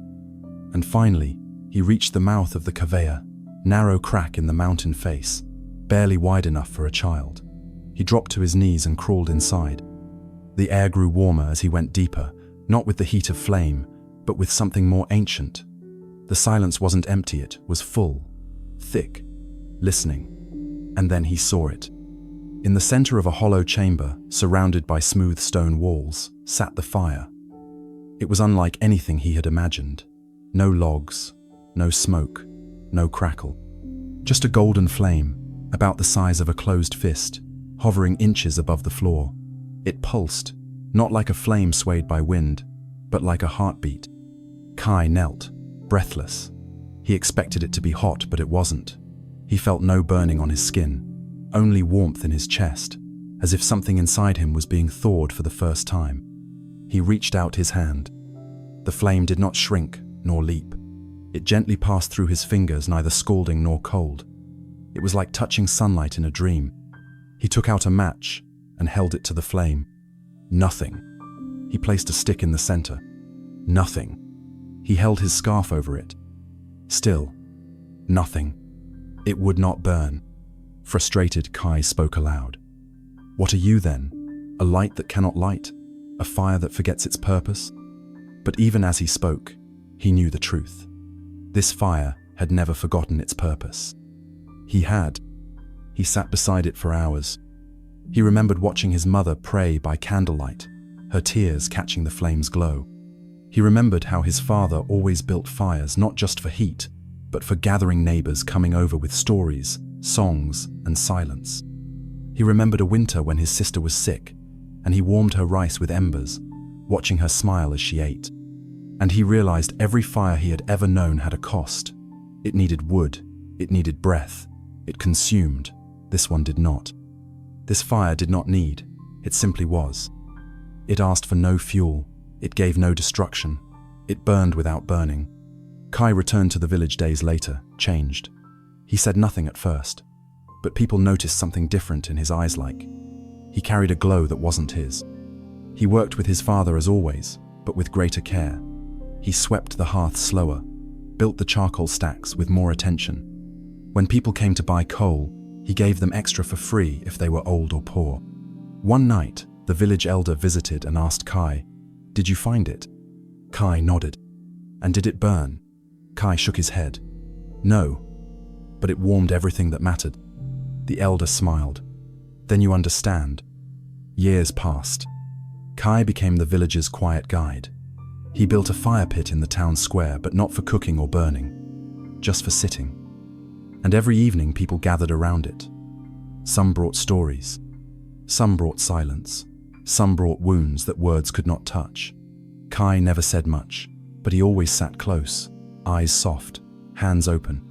And when people asked what made him so calm, he'd tell them the story of the fire that refused to burn.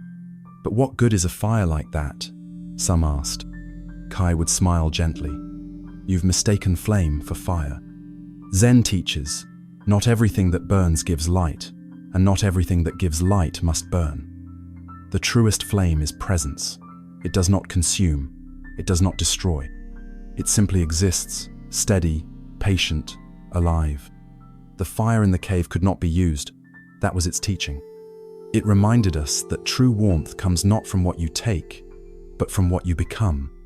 And when the world feels cold, brutal, and loud, remember, within you too is a fire that needs no fuel.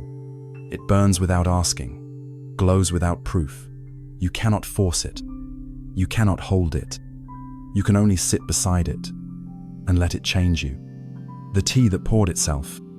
In the quiet hills where the clouds brushed the ground and the air always tasted faintly of jasmine, there stood an old tea house at the edge of a forgotten path.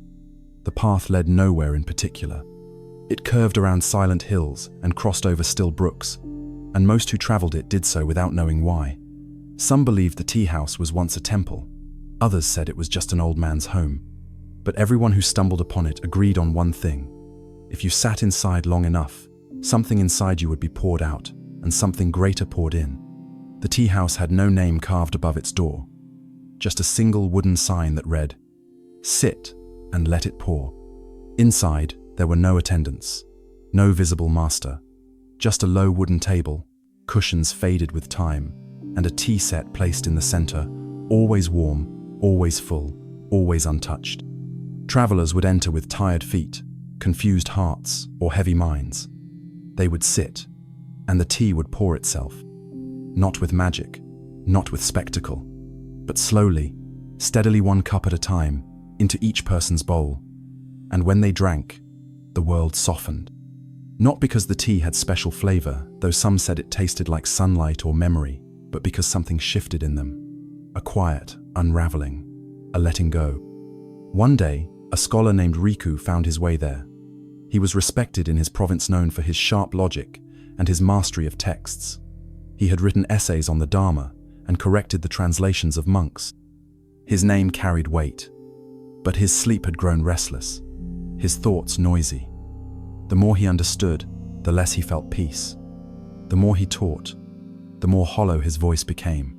He had heard whispers of the tea house, a place where the cup never emptied, and people left in silence with fuller hearts. He laughed at first. "Another tale for wandering fools," he muttered. But something in him was weary, and when weariness grows deep enough, even a skeptic begins to walk.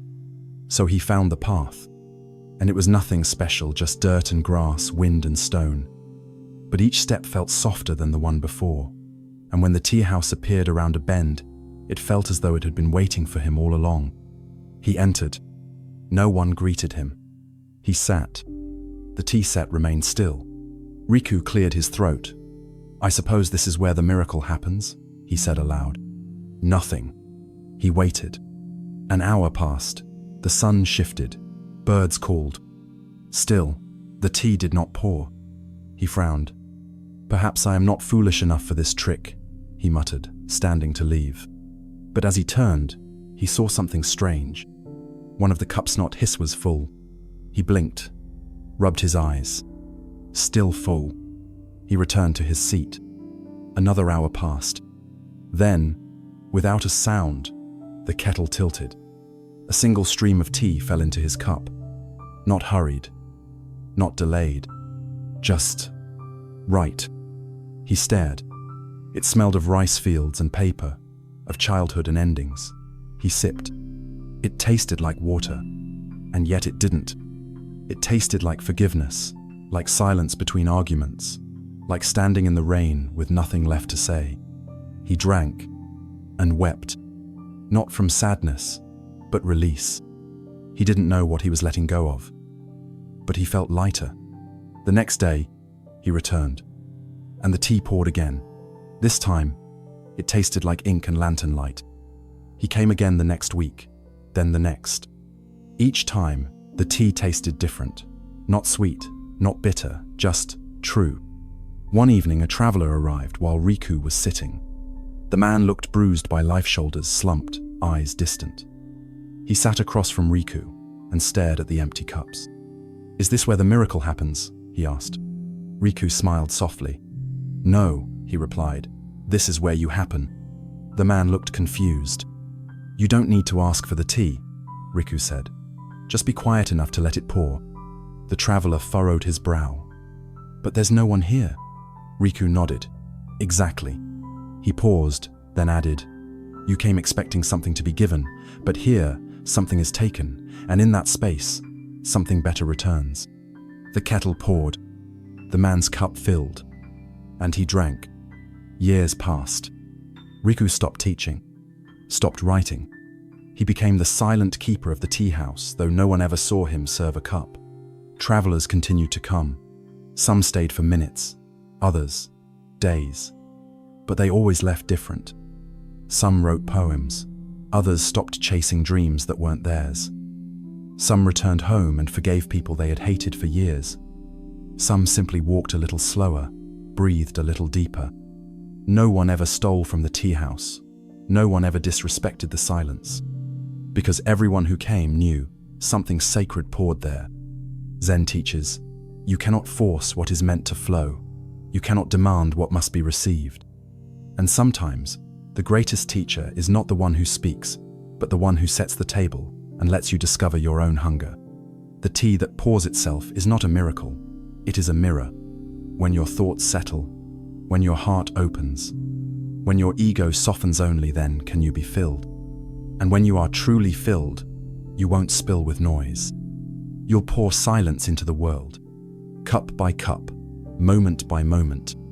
And maybe one day, someone will sit across from you, lost and tired. And without saying a word, you'll offer them something invisible. And it will taste like home. The shadow that followed no one. In a village where the sun was known to shine for more days than the calendar held, and where every stone had a name whispered to it by grandmothers and children alike, there was a strange rumor that rippled through the people. There was once a man whose shadow had disappeared. The villagers called him Sato the Shadowless, and while they laughed about him in the market and told tales about him by the fire, none dared climb the hills where he was last seen. It was said he lived alone near the mountain's brow, in a small stone hut with no windows, no mirrors, and no visitors.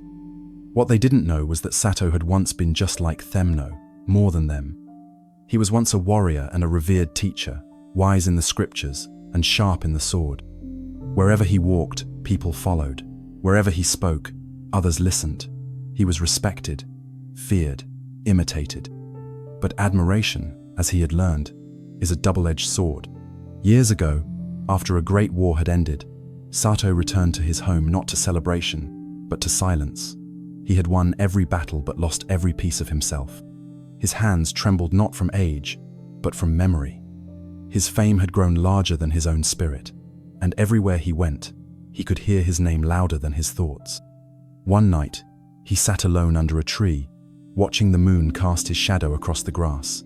It looked like him, but it wasn't him. It bowed when he bowed. It fought when he fought. It followed every motion, but it never knew why he moved.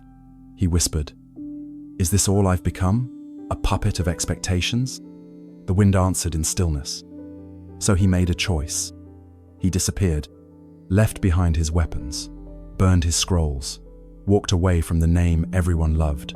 He climbed the mountain, took a vow of silence, and began to study the only thing left, his own self. Years passed. He lived simply, grew vegetables, watched the clouds, breathed. At first, he wrestled with his own thoughts like enemies. Every regret, every moment of pride, every battle he had won now haunted him like a ghost. But he did not run from them. He welcomed them like guests and watched them leave. And one morning, something strange happened. As he stood in the sunlight, there was no shadow. Not behind him, not in front, just light. He laughed not in surprise, but in understanding. He realized then that his shadow had not left because of magic or curse. It had left because he had stopped casting it. When ego falls, the shadow disappears. Words spread, as stories do, and soon the legend of the shadowless man was born. Some said he had achieved immortality, others that he was cursed. But none knew the truth. Sato had simply stopped being anyone at all. One spring, a young monk named Riku decided to visit the mountain and see for himself. He had heard the tales and, though trained in a prestigious monastery, found himself restless with emptiness. He had memorized all the right words, performed all the right rituals, and yet his heart still ached with something unspoken. He climbed the path alone, carrying nothing but a question. Who am I beneath what I've become?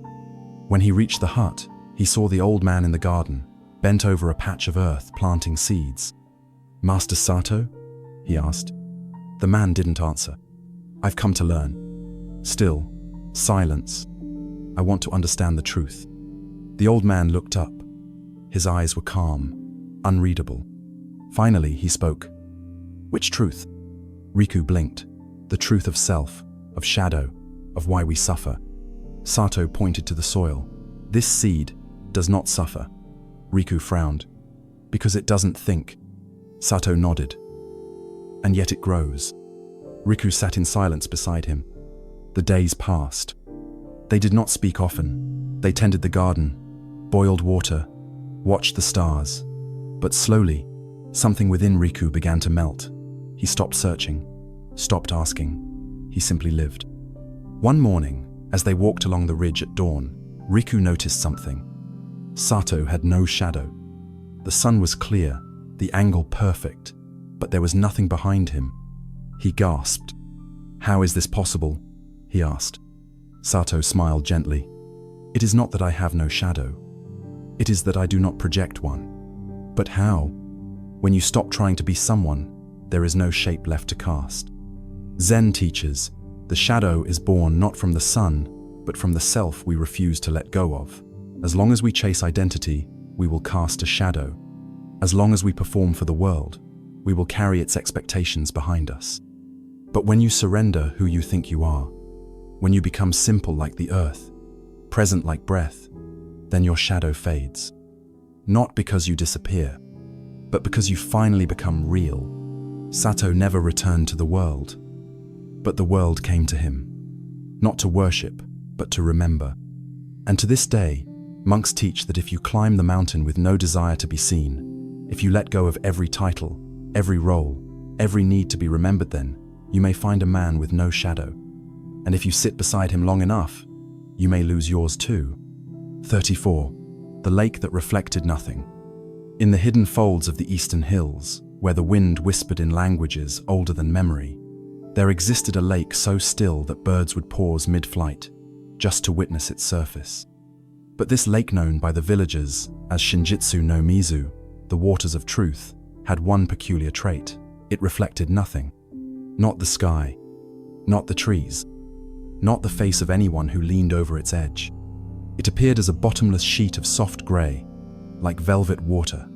No matter how bright the day or clear the moonlight, it remained the same, opaque, calm, untouchable. Travelers often stumbled upon it, knelt to drink, and froze in disbelief when they saw no reflection of their own face.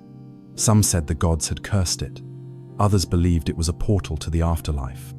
But the monks of a nearby monastery, nestled just beyond the ridge, knew the truth. The lake was not broken, it was pure, and it had a lesson to teach.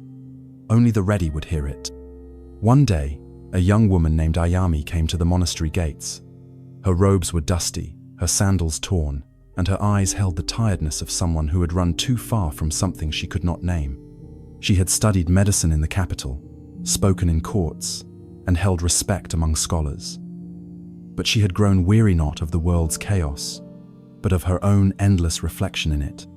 Every room she entered mirrored her success, her status, her intelligence. Every compliment felt like another stone tied to her identity. "I can't remember who I was before the world gave me a name," she once whispered into her journal. When she heard the monks spoke of a lake that showed nothing, her heart stirred. "Perhaps that is what I need," she thought. "A place where I do not exist as anyone." She was welcomed by the monks with a warm meal and no questions. They offered no teachings, no tasks, no guidance. They simply told her, "The lake is east. You may walk to it, but do not ask what it will show you. It reflects nothing, but that doesn't mean it is empty." Ayame began her journey at dawn, through tall grass that clung to her robe and trees that leaned like listeners. Hours later, as the sun tilted toward noon, she found it. The lake was as silent as they had said, and it was unsettling. She knelt at the edge and peered in. No reflection, not of her face, not of the sky, just a smooth, unflickering surface. Her breath caught in her throat. For the first time in years, she felt invisible. "I'm here," she said aloud. The lake gave no reply. She dipped her hand into the water. It was cool, soft, not cold, not warm, like the temperature of truth, neither comforting nor cruel, just real. She sat for hours, then days. Each morning, she returned. She brought questions, regrets, memories, hopes. But still, the lake showed her nothing. Until, on the 7th day, something shifted, not in the lake, but in her. She no longer wanted to see herself. She stopped waiting for validation. She stopped expecting transformation. She simply sat and breathed. And in that stillness, the miracle occurred. Not in the water, but in her mind. She felt her thoughts slow, her memories softened. Her name, Ayame, no longer felt like a label, but a sound. Her past did not feel like a prison, but a story. Her future did not call her, it waited. And her reflection, though still invisible, felt alive inside her. She realized the truth. The lake reflected nothing because it did not participate in illusion. It refused to validate ego. It refused to mirror delusion. It only responded to presence. And the more she let go of needing to be seen, the more she felt truly seen for the first time. Years passed. Ayame did not return to the capital. She built a small hut near the lake's edge, not to guard it, not to worship it, but to serve tea to those who stumbled across it, as she once did. Some stayed for hours, some stayed for weeks. They asked questions. She offered none. She simply pointed to the water and said, "Wait until it doesn't show you anything." That's when it begins to teach. One day, a boy came, crying from rejection and loneliness.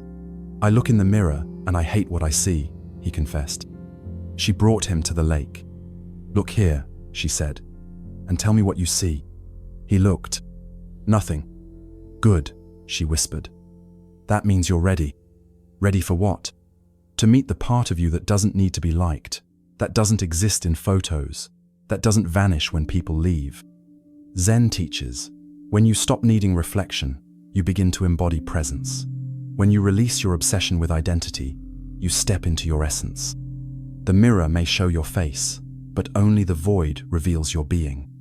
The lake reflects nothing because it is already full of what cannot be seen. Silence, stillness, surrender. And when you sit long enough at its edge without asking it to recognize you, it will offer something far greater than an image. It will offer you freedom, not from the world, but from the self you thought you had to be. Zen does not shout. It whispers, and those who slow down enough will hear. These tales remind us of something vital, that transformation doesn't come through force or performance. It comes through stillness, through letting go, through becoming nothing and realizing that nothing was ever missing. The lake that reflects nothing shows us that truth doesn't come from image but from surrender. The fire that does not burn reminds us that power does not always need to consume to be real. The tea that pours itself teaches us that when we stop grasping, life flows naturally into our empty hands. You don't need to chase who you are. You don't need to fight to be seen. You only need to stop and sit. In that space, when the noise falls away, the wisdom comes. And when it comes, it doesn't feel like new knowledge. It feels like remembering who you were before the world told you who to be.